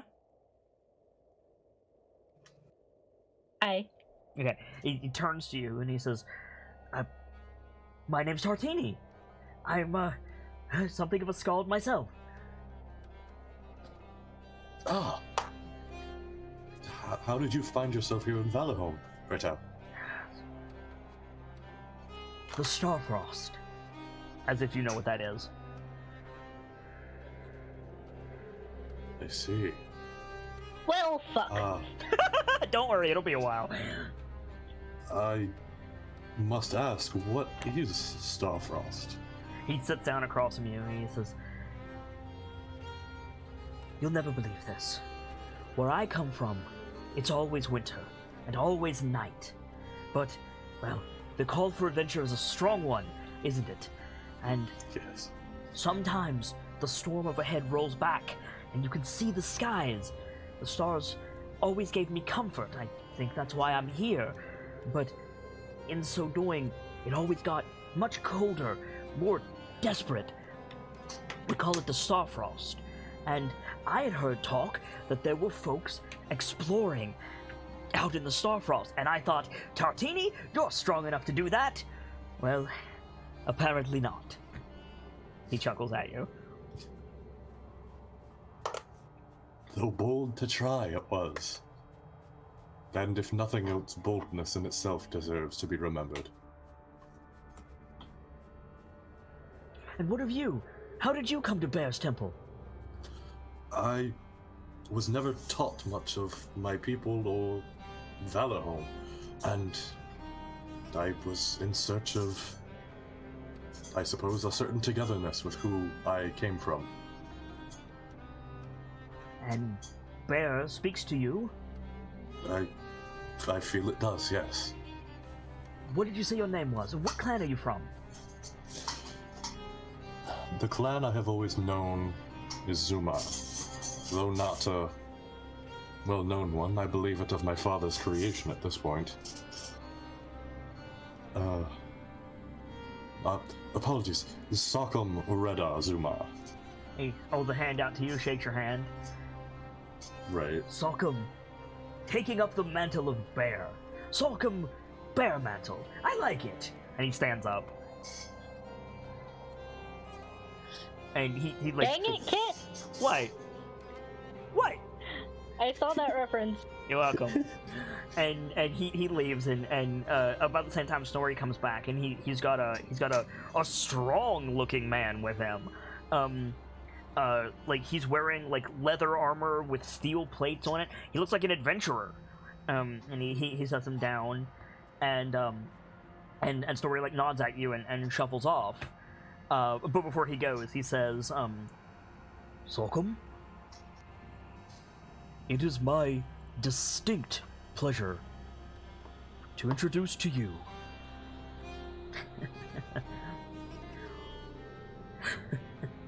sorry, Balin Oakbow.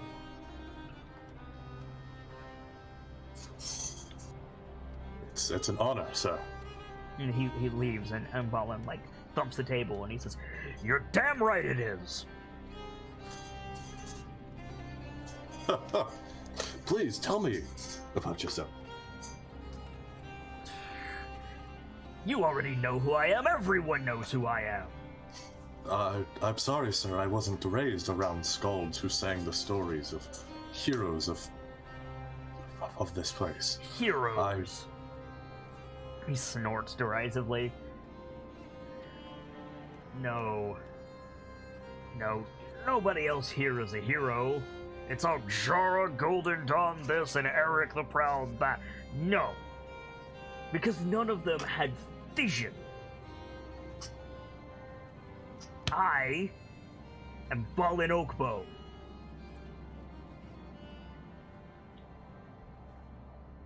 Well, then please tell me your story, enlighten me, cure me of my ignorance to who you are. Go, boy.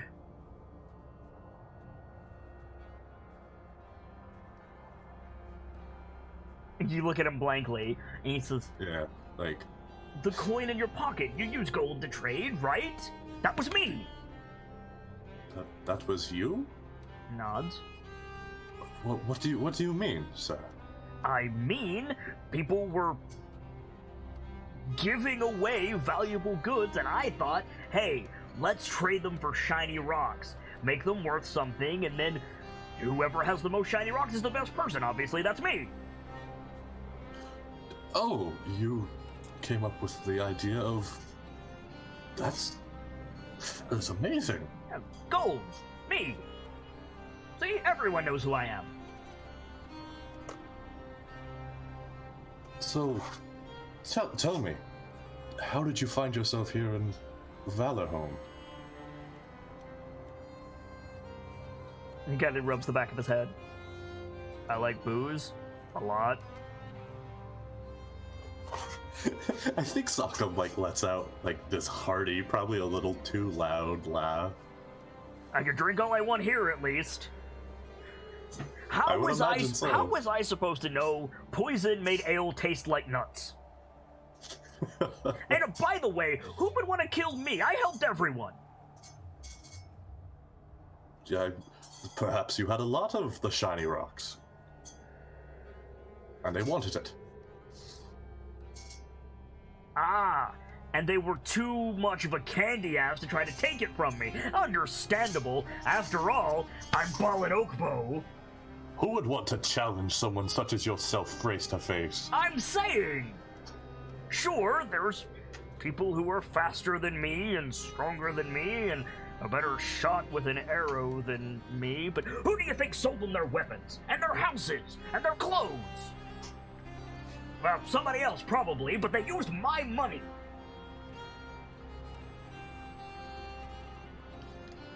Well, sir, I'll be sure that your name is remembered.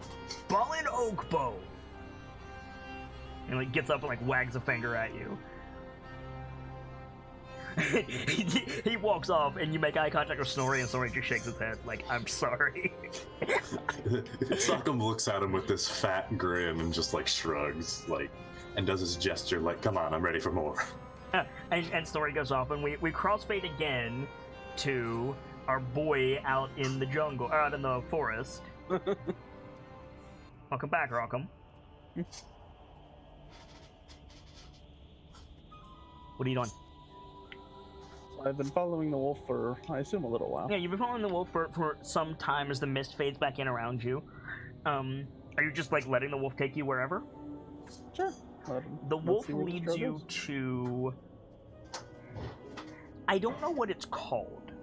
What is a canyon with only one end? Oh. I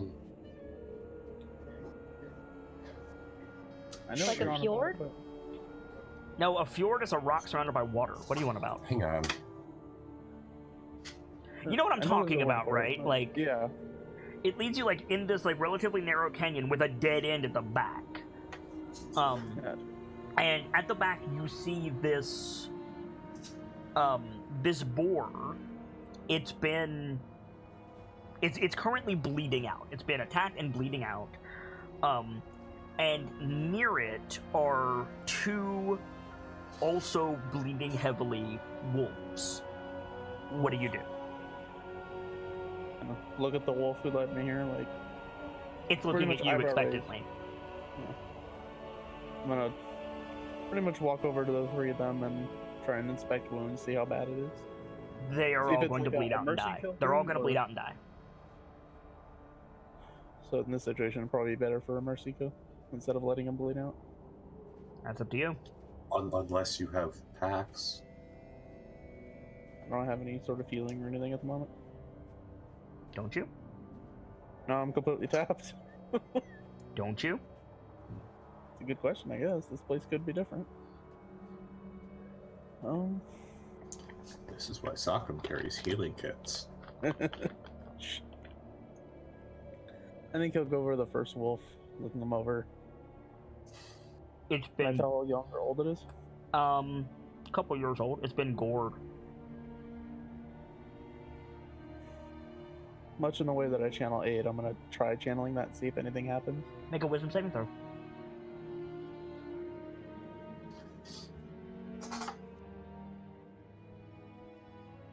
Choose your three targets. Choose your three targets. I'm trying to get this jerky out of my mouth, sorry. So the two wolves laying there. Mm-hmm. And,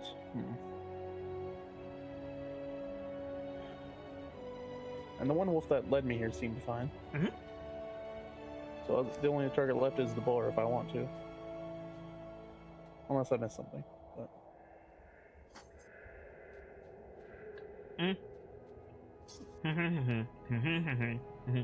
As for Rockham, he was out here to hunt a boar, but this isn't his kill, as it were. I'm sorry about the munch goblin, by the way, chat. I took some medicine that's going to help me with the fever that I have, but I have to munch goblin. So, Yeah. Trying to debate what Rockham would do in this situation. Because for Brian, I'm thinking, kill the boar, it's food, but I don't know if Rockham would feel the same way. to heal the two wolves, you have a third target for your aid. What do you do with it?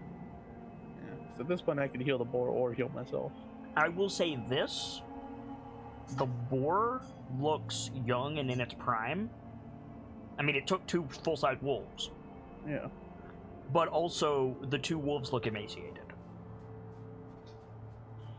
Oof, that's a tough choice. I think in this moment he would use the 3rd heal on himself. On himself, okay. So you heal yourself. What do you do with the boar? Because the wolves ain't getting near it. The wolves are like, fuck that thing about killed us. Much like he did with his bow, he's gonna hold out a hand and try to imagine a short sword in his hand. Make a wisdom saving throw.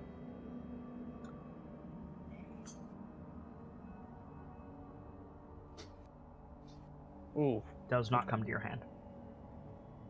I think maybe he's a little shaky or something, and takes a deep breath. And looks at the wolves, make sure they're all right together. Walks over to the boar.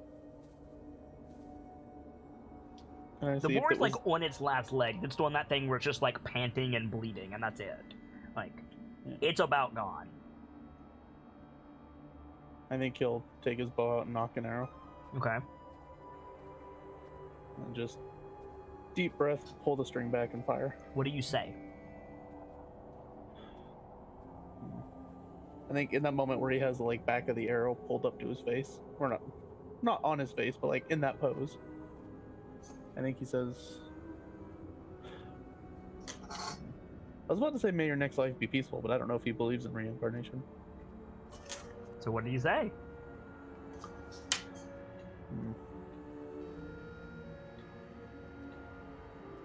I don't know what he would say. This is difficult.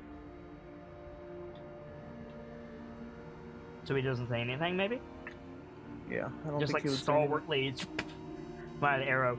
The arrow hits its mark, the pig screams, and then it falls silent. The 3 wolves, the spectral wolf and the 2 emaciated wolves, all chorus.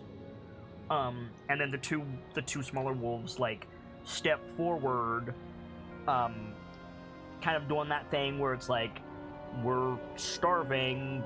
Do we have to fight you? Are we getting this? Like, I noticed them put the bow away. Okay. Back up a few paces. Yeah, they set up on the wolf or the boar. Yeah. Immediately. And you feel a nudge against your leg. Look down. The big ass spectral dire wolf is like leaning against you, in that way that like a dog does, right? Yeah. And then it turns and starts walking out of the ravine. One last look back toward the ones who are eating, make sure they're fine. Follow them out. And you follow him out, and he leads you back to the like populated area. Back, and he starts to climb the hill, and as he starts to climb the hill where all the hundreds are gathered, he just disappears, gone. So you walk up by yourself, and you walk up, and Jara is like in the middle of carousing, right? And she like stops when she sees you, and she like holds a hand up, and like a quiet goes to the crowd, and she says, "Giving up, pup?" My hunt took a different turn, I believe. Is that so? I met a wolf. He had his foot stuck in a rock, so I decided to help him. And what did that? And what did you get in return? He showed me to his back. Where is your prize, Hunter? I don't think it's a physical one this time. No? No. Kind of looks back toward the woods with a smile. I helped a family of wolves who needed it, as it were. And I think you look back at Jara, and she's got a mug of ale in her hand, and she raises it above her head, and she says, "To the pack!" And like everybody like raises their mugs and shouts, "To the pack!" And yeah. And then she looks at you and she says, "I hope you've got some arrows left. The great hunt waits." Okay. Ready to go when you are. She nods. "Do you know the rules?" Enlighten me. She nods. "At the sound of the horn, a whole herd of the finest caribou will be released into the valley. Whoever takes the biggest prize is declared Lord of the Hunt. I don't intend to lose this year, or ever. Neither do I. In the meantime, help yourself to some meat, some ale, and companionship. And do your clan proud when the time comes. I think he'll nod and make his way back into the crowd as well. Okay. Anything you want to do? I think he'll spend some time, probably, getting some food, getting some meat or something. It is the best fucking meat you've ever had. Like, all of the meat is spotless. It's been bred for flavor. Like, it is cooked perfectly, just the right amount. Like, it is amazing. Oh, I know. I'm hungry again. Like, by the way, it's not just meat. It's like meat and bread, honey on the comb, like all kinds of different, like, drinks. It's a hunter's feast, but all of it is fabulous. Yeah. And I think he'll, not necessarily, we can roleplay it out if you want to, but he'll spend some time trading hunting stories with people around him. Totally. Maybe you get some tips. Yeah. Okay. One thing Oh, I I will wish I had say some tips. is there's a priest, there's a robed priest going around and, like, anointing hunters. Huh. Interesting. If you want to do anything with that, or not, it's fine too. If it looks like he's heading towards his table at any point, he'll, wait until his turn, as it were. Mhm. Otherwise, I think he'll get up after a story or two and head over. Yeah, no, he's going around to, like, everybody. Yeah, so I'll wait until he gets around to us, as it were. So he's got, like, a palette of different, like, colored oils and stains. Mhm. Oh, he looks like, okay, right, when you're a Skyrim fan, he looks like a graybeard. Like, that's what he looks like. Okay, yeah. About what I was Okay. imagining. Mhm. And he's just moving to the crowd, and he gets to you, and kind of, like, sees your black markings, and starts, like, mixing palettes together with his finger. And he says, "What's your clan name, boy?"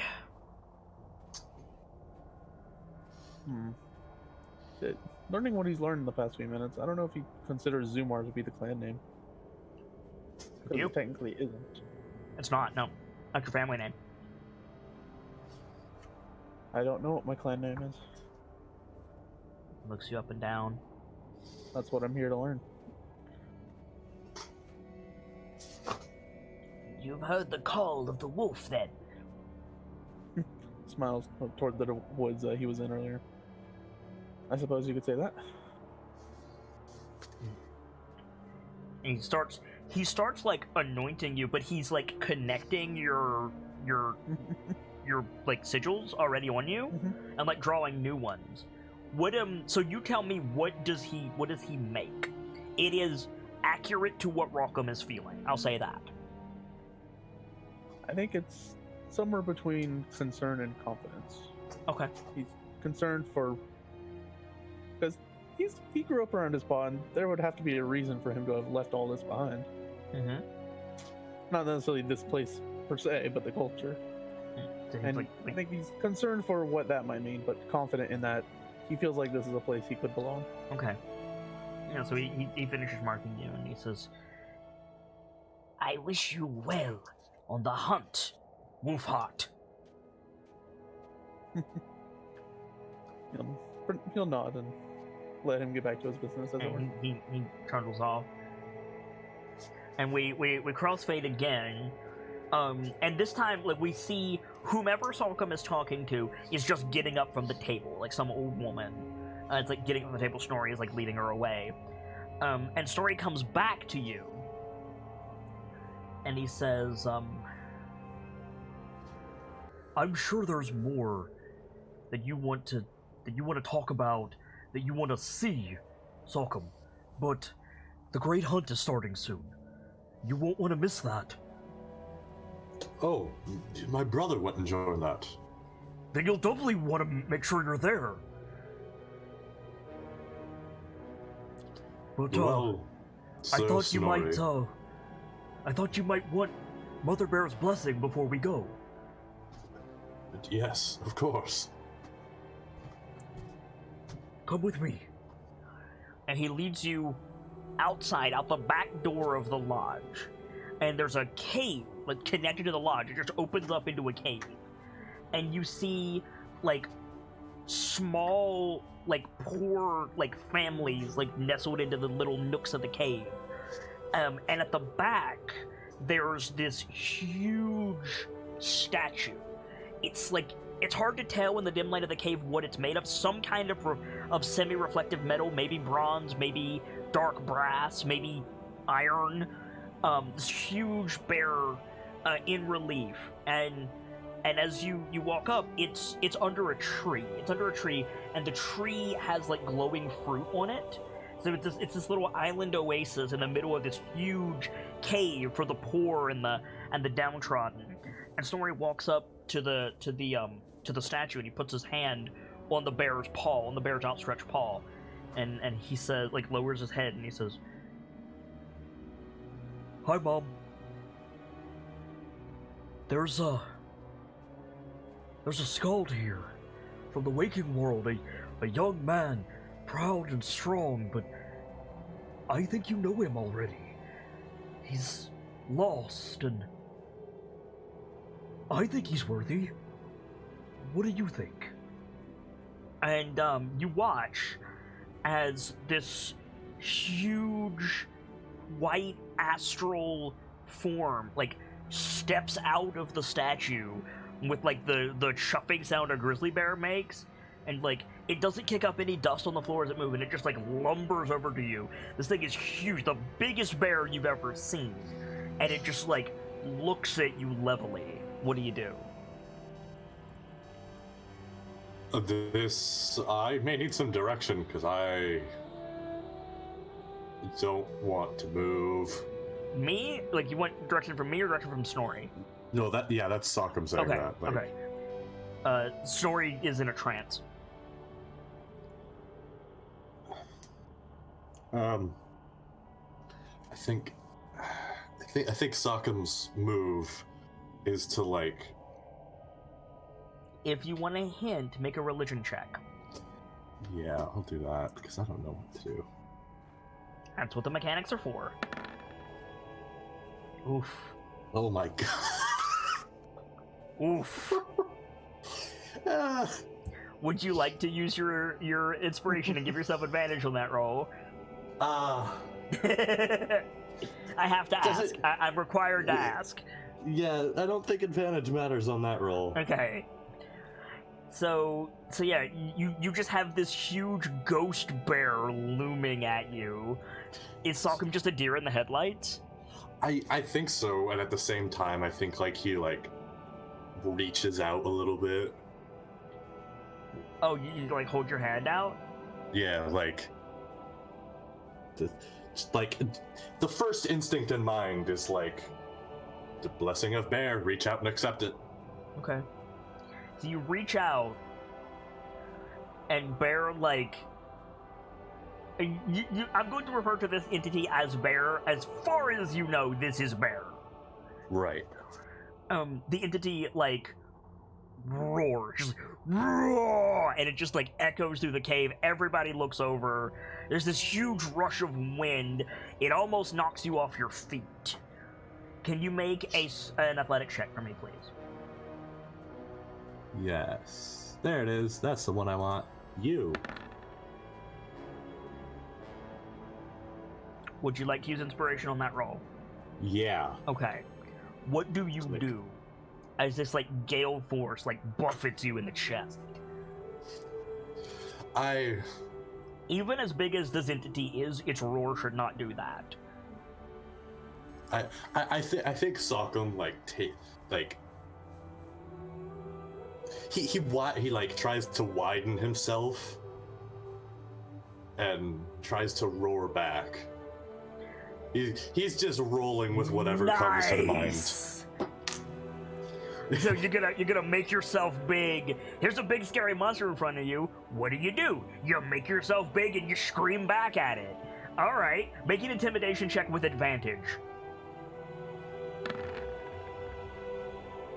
Okay, so you just like, and what happens to your like? So something semi-deific is going to happen. I'll give you some options, but I want you to tell me what it is. Your tattoos can light up, your face can take on earth sign aspects, you can, like, astral project, like a Goliath for a second. Like, you have all kinds of options. What happens? In my mind, it's like he starts roaring back, and all of his markings like light up, lightning tracing them. Nice. He gets the speak with animal bear head perched off of him, yelling with him. Nice. So you roar back, and Bear like gets up on her hind legs and like menaces over you. You keep roaring, and eventually you both run out of breath, and you both just fall silent. Bear drops back down. The cave shakes, and lo and behold, Bear just nods and turns and kind of fades back into the statue. What do you do?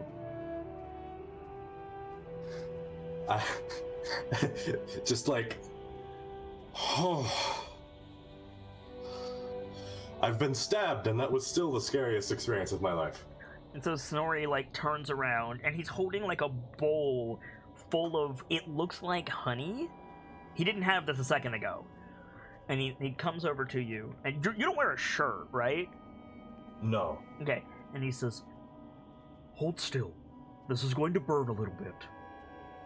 And he dips his hand in the bowl of honey, and he places his hand on your chest above your pectoral. And when he takes his hand away, it burns, but it's the same shade of red as your other markings. It's just a bear paw, and he does this on both of your pecs. And he nods, and he says, "You might not have a clan, Sokam, but you've got a family, and it's your duty to protect them." Tooth and nail. Bear is with you, always.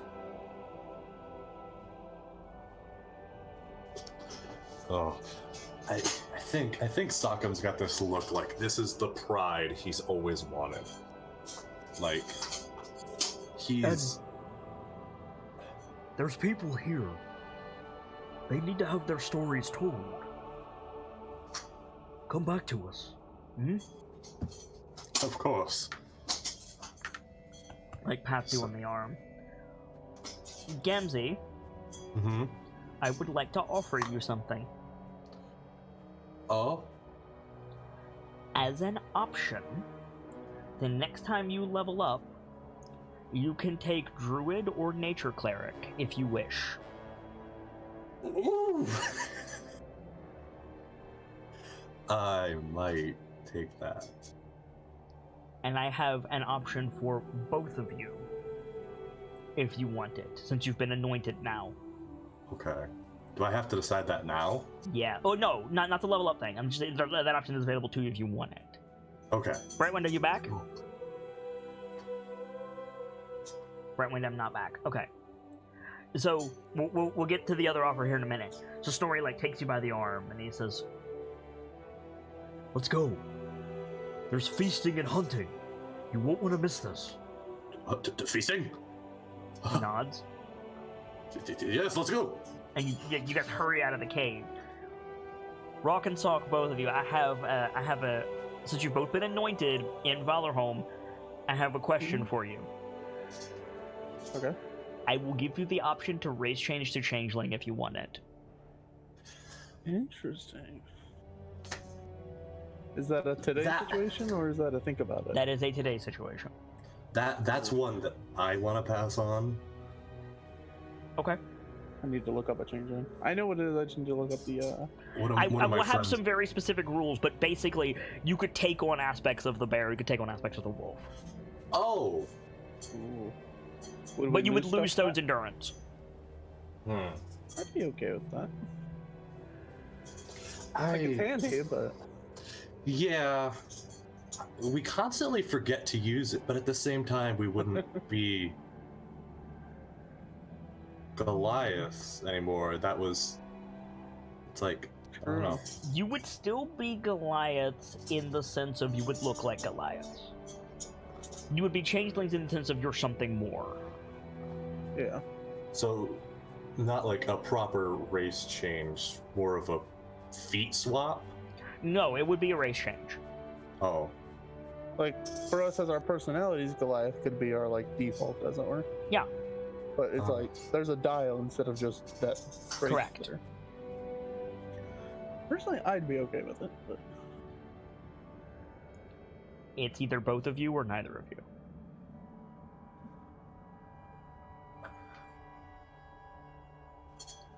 I really kind of do, but I don't, because that sounds really good. Well, let's go through the thought process. I assume the bear, we don't lose. Do we lose our stat bonuses from being Goliaths? But you would get new stat bonuses based on bear and wolf, respectively. Basically, I'm offering you a race change to a modified version of the changeling. What do you think, Bright? I'm for it. It'll be interesting and thematic. Changelings in the sense that we're something more. Yes. More or less, yeah. You would still be biologically Goliaths, but like it's this. That's what I needed to hear. It's yeah, this sure. or infect you with lycanthropy, and I don't want to do that. So no, like I'd consider it. Like, no, that's what I needed to hear. Sure. You're still going to down. be Salcom. It's just now, for example, when you rage, you might like roar like a bear and actually sound like a bear. Yeah, I'm for it. Okay. We'll talk about what that entails after the show. Okay. For now, Salcom, you venture out with Snorri out into the city again, and you start making your way down into the valley. As you do, tons and tons and tons of people are like lining the roads with you. Excuse me. And you get down to this hilltop where a feast table has been laid out, and there's a bunch of hunters off on one side in like a corral, and you see Rock immediately.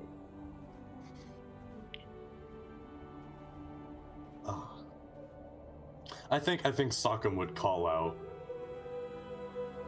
So in this crowd of people, you shout for your brother? Yeah, like just yelling over. Rockham, catch the big one. Blank, look over to the voice. You see your brother. What do you do? And just give a thumbs up. Okay, you give him a thumbs up. Okay, fair enough. So, so Snorri is like, let's get a table over here, and like gestures you over, and you see Salcom, you see this like angelic figure of Jara Golden Dawn, like inhale to start addressing everyone, and you hear a voice say, "Stop! Stop everything!" What? And pushing through the crowd and running over to the hunters is someone you have never fucking seen before, Rockham. He's a man in his like 30s, maybe early 40s, but like well kept. He's in like almost fisherman's garb, but like the Goliath version of it. He's a Goliath. He's got like a spear on his back and like a net on his belt. And he runs over to like the fence and like rips the like little thin like ceremonial like paddock down, runs over to you, Rockham, and like grabs you by both of your arms and like stares into your face. Just wide-eyed, like, And he just goes, "No, no, no, no!" and just like falls to his knees screaming. Are you okay? Like, does he look physically hurt at all? No, or? he's like sobbing into his hands. He is not in the slightest familiar, I assume. No, like several people have rushed over, and you hear somebody say, in the crowd, you hear somebody say, "Auric, what's wrong with you?" And he just says, "That's my boy, that's my boy." He's like sobbing. How old does this person look? What? How old does this person look? 40-ish? Maybe?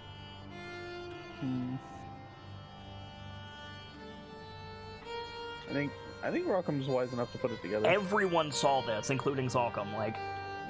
Like Snorri is one of the people who ran over. Yeah, I think Sokkum would have followed. For sure. Yeah, I think the Goliath on the ground like sees you, Salcom, and like wails again and just like covers his face with both hands. I look over at Sokkum and in giant, just out of habit, I'm like, that's not Paul, is it? Don't think so. Never seen Paul dressed like that. He looks like Paul. Grandpa, maybe? And so you both hear Snorri, like, Snorri is like knelt down beside him, because of course he is, he's the speaker of Bear, right? Like, knelt down beside him, got his hand on his shoulder, he says, Auric, you have to tell us what's wrong. And the man is like completely beside himself, and he says, my boys are here, they shouldn't be here, they've got too many years ahead of them. And Snorri looks up at the two of you, and he makes eye contact with Salcom, like, what is happening? I think Sokkum's gonna like make the jump. He's gonna crouch, like do the gesture for Rockham to come down to. Grandpa. He nods at you. We're not dead, grandfather. Not dead? Not dead? And like blinks and like stares at you. You remember Connie, the little red girl? He nods. She did a ritual and sent us here. For I assume And he just hugs you both. He just like jumps up and like hugs you both. Yeah, I'll hug him back. Oh yeah, Sokkum's giving them a hug. Because I don't think either of the boys ever knew Grandpa to be the affectionate type, shall we say. Right? Yeah. Because he was grumpy old granddad in the chair. Right, exactly. And like pushes you both back to arm's length. He says, let me get a look at you. Let me... Oh, boys, you shouldn't be here. There's so many places for your vision. Anointed. He's like looking at your markings. Oh, Ayla's going to be so proud of you. But, oh, you shouldn't scare your old granddad like that. We had to learn about this one way or another. I thought I'd lost you boys, or gained you, but it's not your time. It's not your time, boys. I think Rockham has a flashback to them almost dying in the farm earlier that day. Like, You may see me a few times more in the future, grandfather, but the time that I stay, my story will be in the stars. He pats you on the arm. Look at you. All grown. And Rockham in the hunt. I'm sorry. I'm sorry, Huntsmaster. Golden Dawn. But these are my grandsons. I'm gonna help him to his feet. Not knowing if he needs it or not, just out of habit. Yeah, he stood up when he hugged you. Okay, good. And he says, they're the... You don't know. Boys, you don't know. And he like takes you both by the arm. You're the pride. The pride of Clan Grawl. Look at Sokkum. Yeah, Sokkum's gonna look at Rockham and go, Clan Grawl. And Auric nods at you firmly. I was the elder of Grawl before that damn fool took me away from the mountains.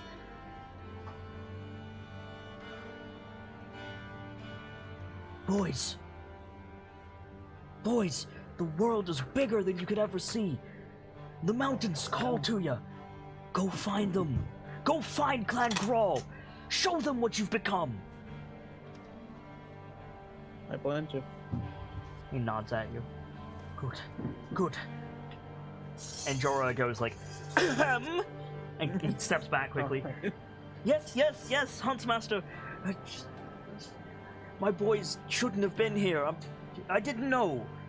Yes, very good, Auric. Go have an ale. May we continue, please? I look at Sokka and I'm like, I better get to it. Like I said, Rockham, catch the biggest one. And he's gonna turn and, like, follow Granddad. Yeah. Or it goes over to where, like, Snorri and a couple of the others are. Because, of course, Granddad's a bear. Of course he is. Mm-hmm. And he's just, like, muttering the whole time, like, marked by bear, look at you! Strong as a tree! And, yeah, and then we pan over to Jara, and she's got her hands out. And she says, my friends, heroes, one and all, it's time again for the great hunt! And there's a big cheer that goes out. And she looks over, and she says, the finest hunter in Valorholm is the one to claim their place among the stars. There's a laugh. Ready your bows, and may Owl guide you, though I don't intend to lose. And you see Rockham, everyone around you in the, like, sumo paddock, like, pulls out their bows, knocks an arrow. Some of them pulls out spears instead, or swords. So, one dude has a sling. Nice. Bow and arrow at the ready. Okay. And you wait, and nothing happens for a long time. And then this low, rumbling, like...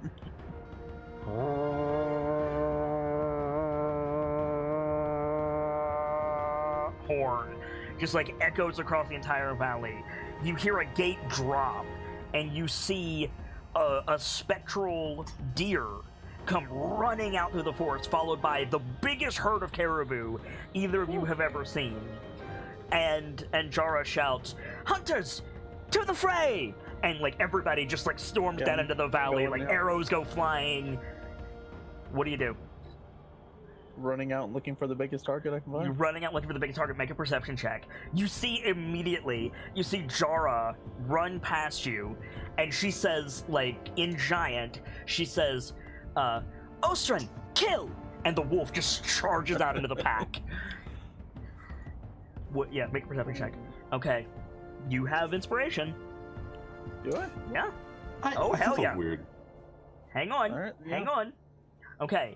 So, yeah, you see several, it's a sea of deer, and they're all huge. Yeah. You're, like, even with that roll, you're overwhelmed. There's just so much going on. And I need you to make a dexterity saving throw for me, please. Oh. Dexterity saving throw. Where do I? Oh, I clicked the thing. Yep. There you go. So, you get your bow out. You still failed that save, unfortunately. You get your bow out, knock an arrow, draw it back, boom, the herd is gone. Lost in the trees.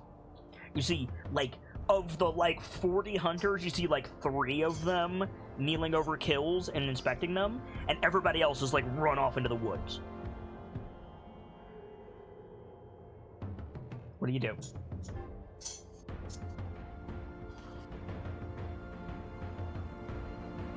What do you do? Sorry, I had someone come in.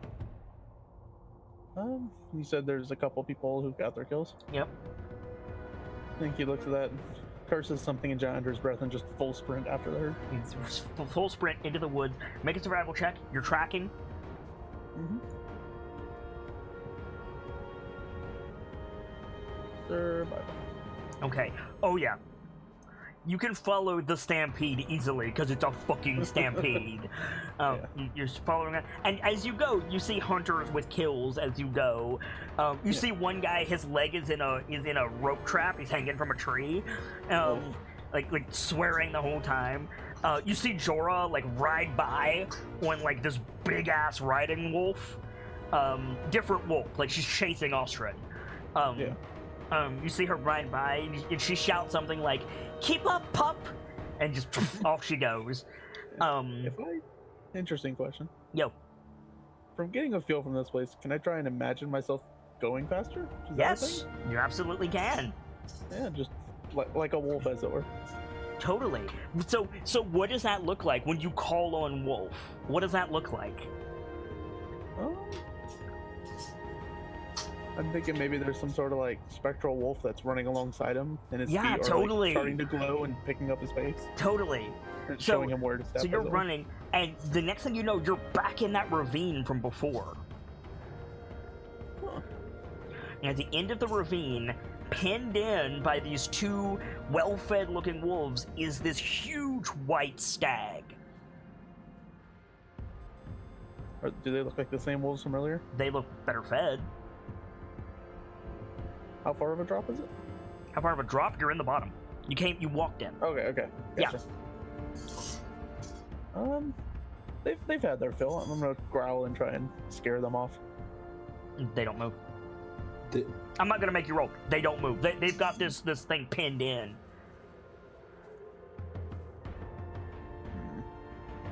On one hand, I can shoot it, but if I do, they're just gonna eat it. Trying to think what rock I'm gonna do. What would Rockham do?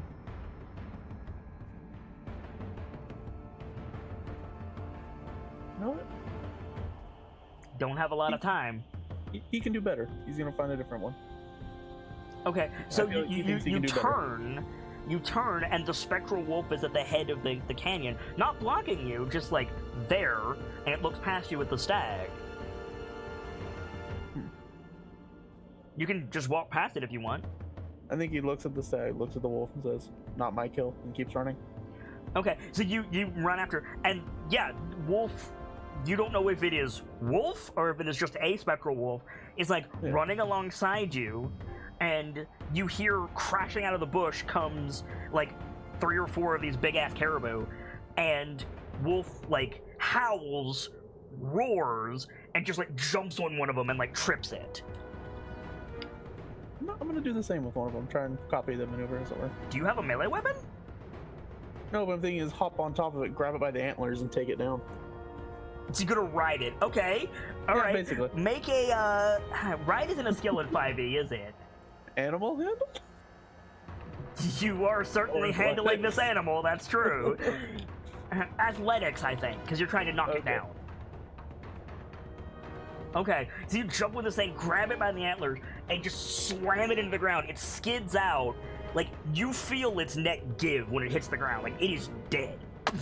Yeah. Down, dead, and you're sort of standing over it. You broke off one of its antlers. Oh.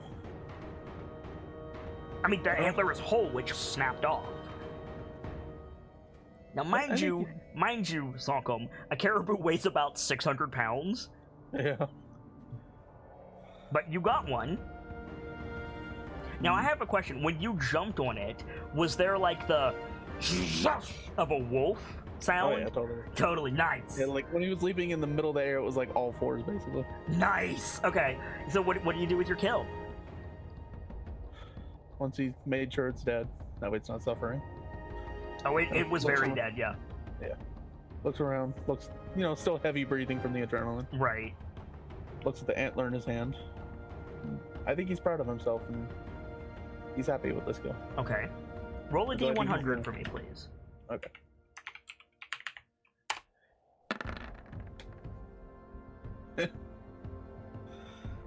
Okay. Well, isn't that interesting? So what do you do with this kill?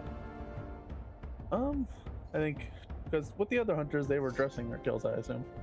Uh, From what I yes, could they see were. going They by. were like, yeah, gutting them and like Yeah, taking I'm them. gonna Like, start the process of that.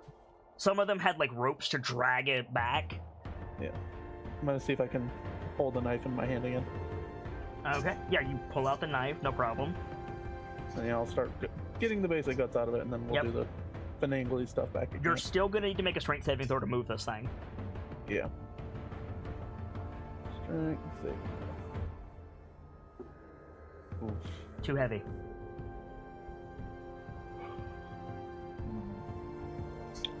This would be a great time to have rage, Yes, it would. but I don't. You could walk with the pack, as it were. True. Yeah, I'm thinking he might try and call on a wolf for some assistance with the pack. No answer. Okay. So, okay. So here's an idea. So you're struggling with it. You can't move it. So we crossfade over to Sockham standing with Auric and Snorri and a few of the other faces we've seen so far. And we'll say, for the sake of it, Auric has been telling you about Valorholm and like pointing out people like, did you know the Huntsmaster is Jara Goldenmane, or Golden Dawn? I know that name doesn't mean much to you, boy, but she's a hero. She saved countless people and was head of one of the greatest tribes of the mountain, and like stuff like that, right? Right. And so like we fade back in on you two, and you start to see hunters like coming out of the woods with these like dead deer, and people are cheering, and Auric is getting antsy, and he says, "You two don't know the hunting grounds, the ravines and pitfalls. Where's your brother?" Knowing Rockham, he's trained his eye so much more than his body, he probably can't move it. I have a thought that might interrupt their conversation. What's up? I want to see if I have the horn on me. You absolutely have the horn on you. Yeah, I'm gonna, blow it in with my intended target to be Sockham. Okay, so Sockham, you hear Rockham's hunting horn. And right when Auric says, "Where's your brother?" So, like, as he's about to say what I said, he let go. He like looks in the direction and goes, "Uh-huh." What is it, boy? Is there anything against helping a hunter bring in their kill? I don't know. It's never come up before. Well, today's the day. He's gonna like stand up and Just like, fucking jump over the barrier and run out into the forest. Hell yeah. Auric is right behind you, and Snorri is right behind him. Hell yes. This is the episode of the brothers. Oh fuck yes. So Rockham, you sit there, you blow your horn, and not 30 seconds later, here comes Sockham, followed by your grandpa, followed by the big shaman that was with him. You called? I gesture to the caribou. Could use a lift. Right. You see Snorri like crack his knuckles. He says, "This is a job for Bear. Sockham." Right. And he grabs it by the back and like lifts half of it up. Oh my god. You want to lift the other half? Yeah, Sockham's gonna go for it. Make an athletic check with advantage. I will carry the antler. An athletics check, you said? With advantage. Nice. So yeah, so you this is the big, like, it's not the biggest deer you saw out of the herd, but it's the biggest deer you've seen any of the hunters with so far.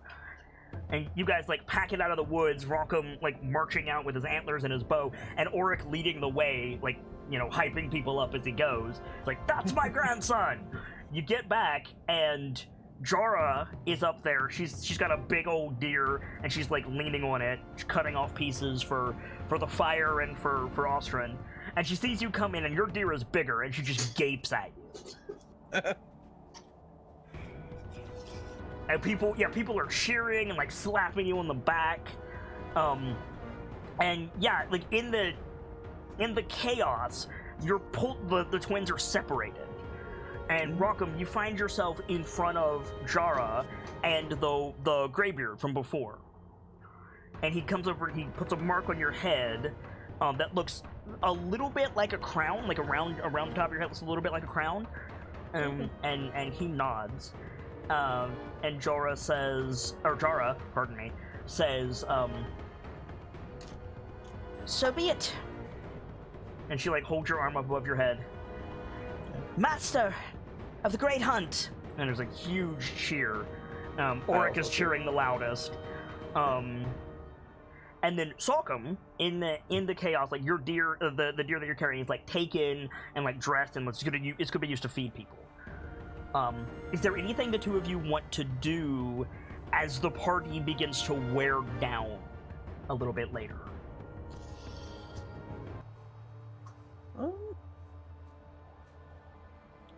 I think I want to have a small conversation with Sockham. Okay, so you guys have a moment between your ale and your festivities. So a lot of people want to shake Rockham's hand. Snorri brings you more people to talk to, Sockham. Oh yeah. Auric has not left your sides. At some point between people he's been talking to, make my way over. Yep. Well, brother, that was something. The master of the hunt. There's a cheer from around you. I won't lie, it feels good. Well, I want to say I hate to say it, but honestly, I love saying it. I may end up having Connie do this again sometime. There are a lot of people that need to be remembered, Rockham. And pauses and looks around. I suppose so. And after all, I am a skald. Is that what we're going, you know? So somebody shouts, "Bear mantle!" I'll go over to Sockham. And Stockham just quickly stands up and like flexes one arm and wraps it with the other. Yeah, totally. I like this place. Me too. Both of you make Constitution saving throws. Uh-oh. Oh no. Constitution's not my best, but we'll see. Okay. So, Rockham, you get terrible vertigo. You like start, hold your head, start breathing heavily. Hawk, you see this. Lean on the table, probably. Ooh, Rockham. And then you feel it. Oh. The world starts to our- spin around you. I think our time here might be coming to an end. Vaguely, like in the distance, you hear Oryx say, "What's the matter, boys?" I think we're headed back. And then, yeah, like it just all spirals out and you're falling through the sky. Excuse me. All of the joviality is gone. You're just falling. And you see Faerun stretch out beneath you. Oof. And you see, like you're coming in from space. You see Faerun. You see, like Waterdeep. You see the yawning portal. You see, you crash through the room basically, and then you like wake up on the floor. Your head's pounding,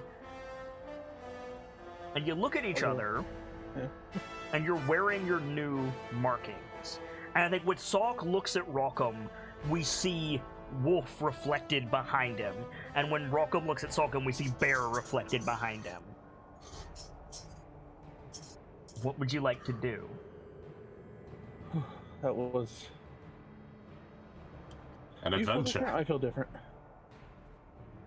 I think Sockham's That gonna could like be the look version. at.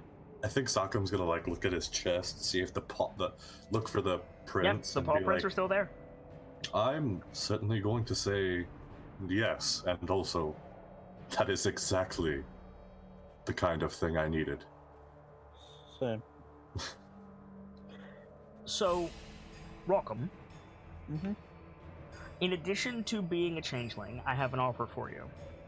Okay. Instead of reviving Caro, you can if you want, Mm-hmm. but instead of reviving Caro, you can have a spectral version of Ostrin.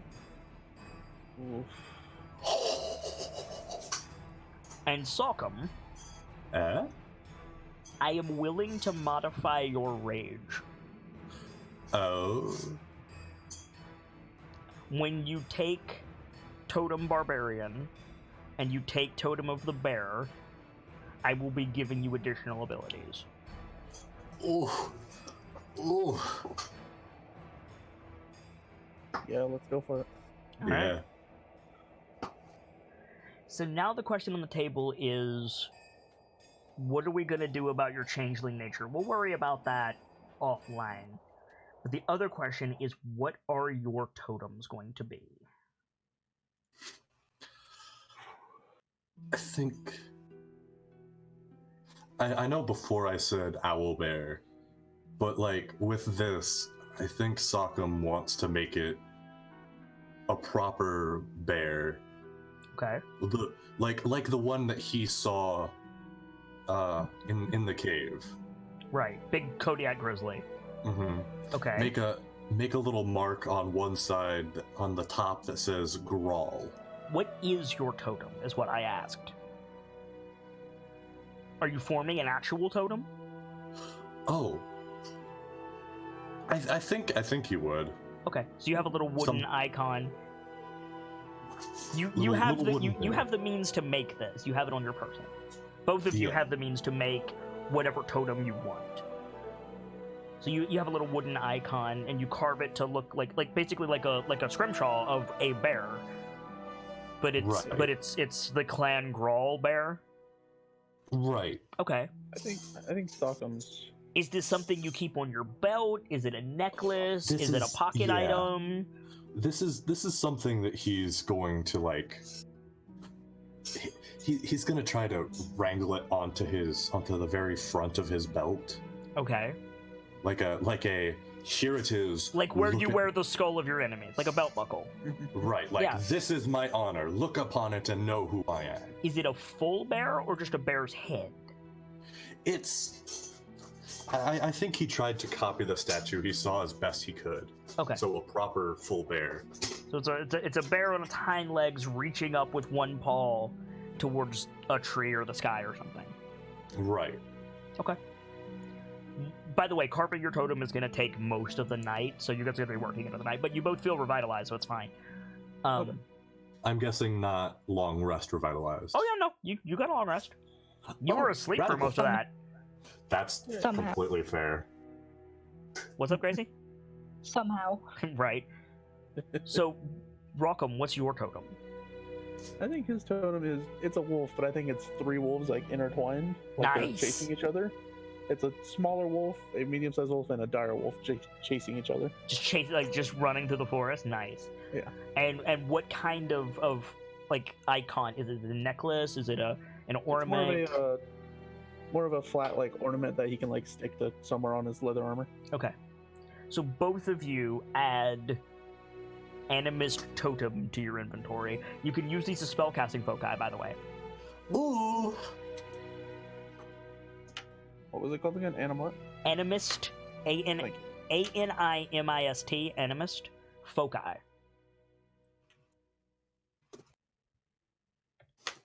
Gotcha. We gotta wait on that, or is it negligible? No, it's pretty heavy, but it's an ornament. It's mostly negligible. It's about a pound. I like keeping track, nevertheless. Yeah, no, absolutely. Yeah. Is there any conversation you two would like to have as you're whittling your totems? Yeah. Have at it. There's probably somewhere more like halfway through it. That place was something, huh? It was. I've got a few stories I need to spread around. Where do you think Connie got that stuff? I really don't want to think about it, frankly. There. Considering it did that, I mean, If it wasn't for her being asleep, I'd go thank her. right. Little did they know. Yeah, wait, I'm getting to that. That was the joke, Gracie. And, I think like, oh, sorry, were you gonna say something? no, go ahead. I was gonna say, like, I think Sockham starts like letting off some of the stories he was told to Rockham. Hmm. I think someday, when it's my time, whether that be a week, a month, 100, well, not 100, a long time from now, whenever it will, I think I want to go there when my time comes. Believe you me, Rockham, I won't let you go until both of our names are in the stars. Paul and I have a long conversation when we get home. Oh yeah. Like Sockham does that little laugh and then goes stark serious. Yeah. Like, yeah. And yeah, just go back to whittling after that. So time passes, you guys spend your time whittling out your totems, and then are Delta and Birchmila here? Yep. I need you both for this to work. I don't know if Delta's Delta, I don't know if are you I don't know here? if Delta's here or not. Oh, Delta is here. Okay, great. So as you guys are like whittling your totem and like enjoying the silence, there's a knock at the door. I'll get it. It's like 4 a.m. at this point. Yeah. You like waddle over, unlock the door. You open it, and there's a distraught-looking Connie and a beat-up-looking Braden standing in the hallway. Connie's holding a battle axe, And just real quick, what do the two of you say when the door opens? That's going to be the last shot. Us or them? You two, Brayden and Connie, what's the last thing that we see? Well then. Boy, have we got a story Have for a nice you. trip. That's fucking perfect. Yes, dope. And then cut the credits. GG. Oh. Oh boy. Whoa, thank you guys so much for playing Homeward Bound, Rock'em and Sock'em's Vision Quest into Valorhome. That was a lot of fun, and I hope you guys enjoyed it. Sorry about the munching, sorry about the trouble with the voices. I am sick, and trying my best to weather it. Let's do some shout-outs, shall we? Brightwind, give us a shout-out. Hi, I'm Brightwind Inc. Normally I do art stuff, but I'm on a bit of a technical hiatus right now while I get some things fixed. And yeah, when I am doing art stuff, you can find it on DeviantArt, Facebook, and Discord, and sometimes Twitter. The same handle, Brightwind Inc. And thanks for having me. It's been fun. Thank you for playing. Gamzee?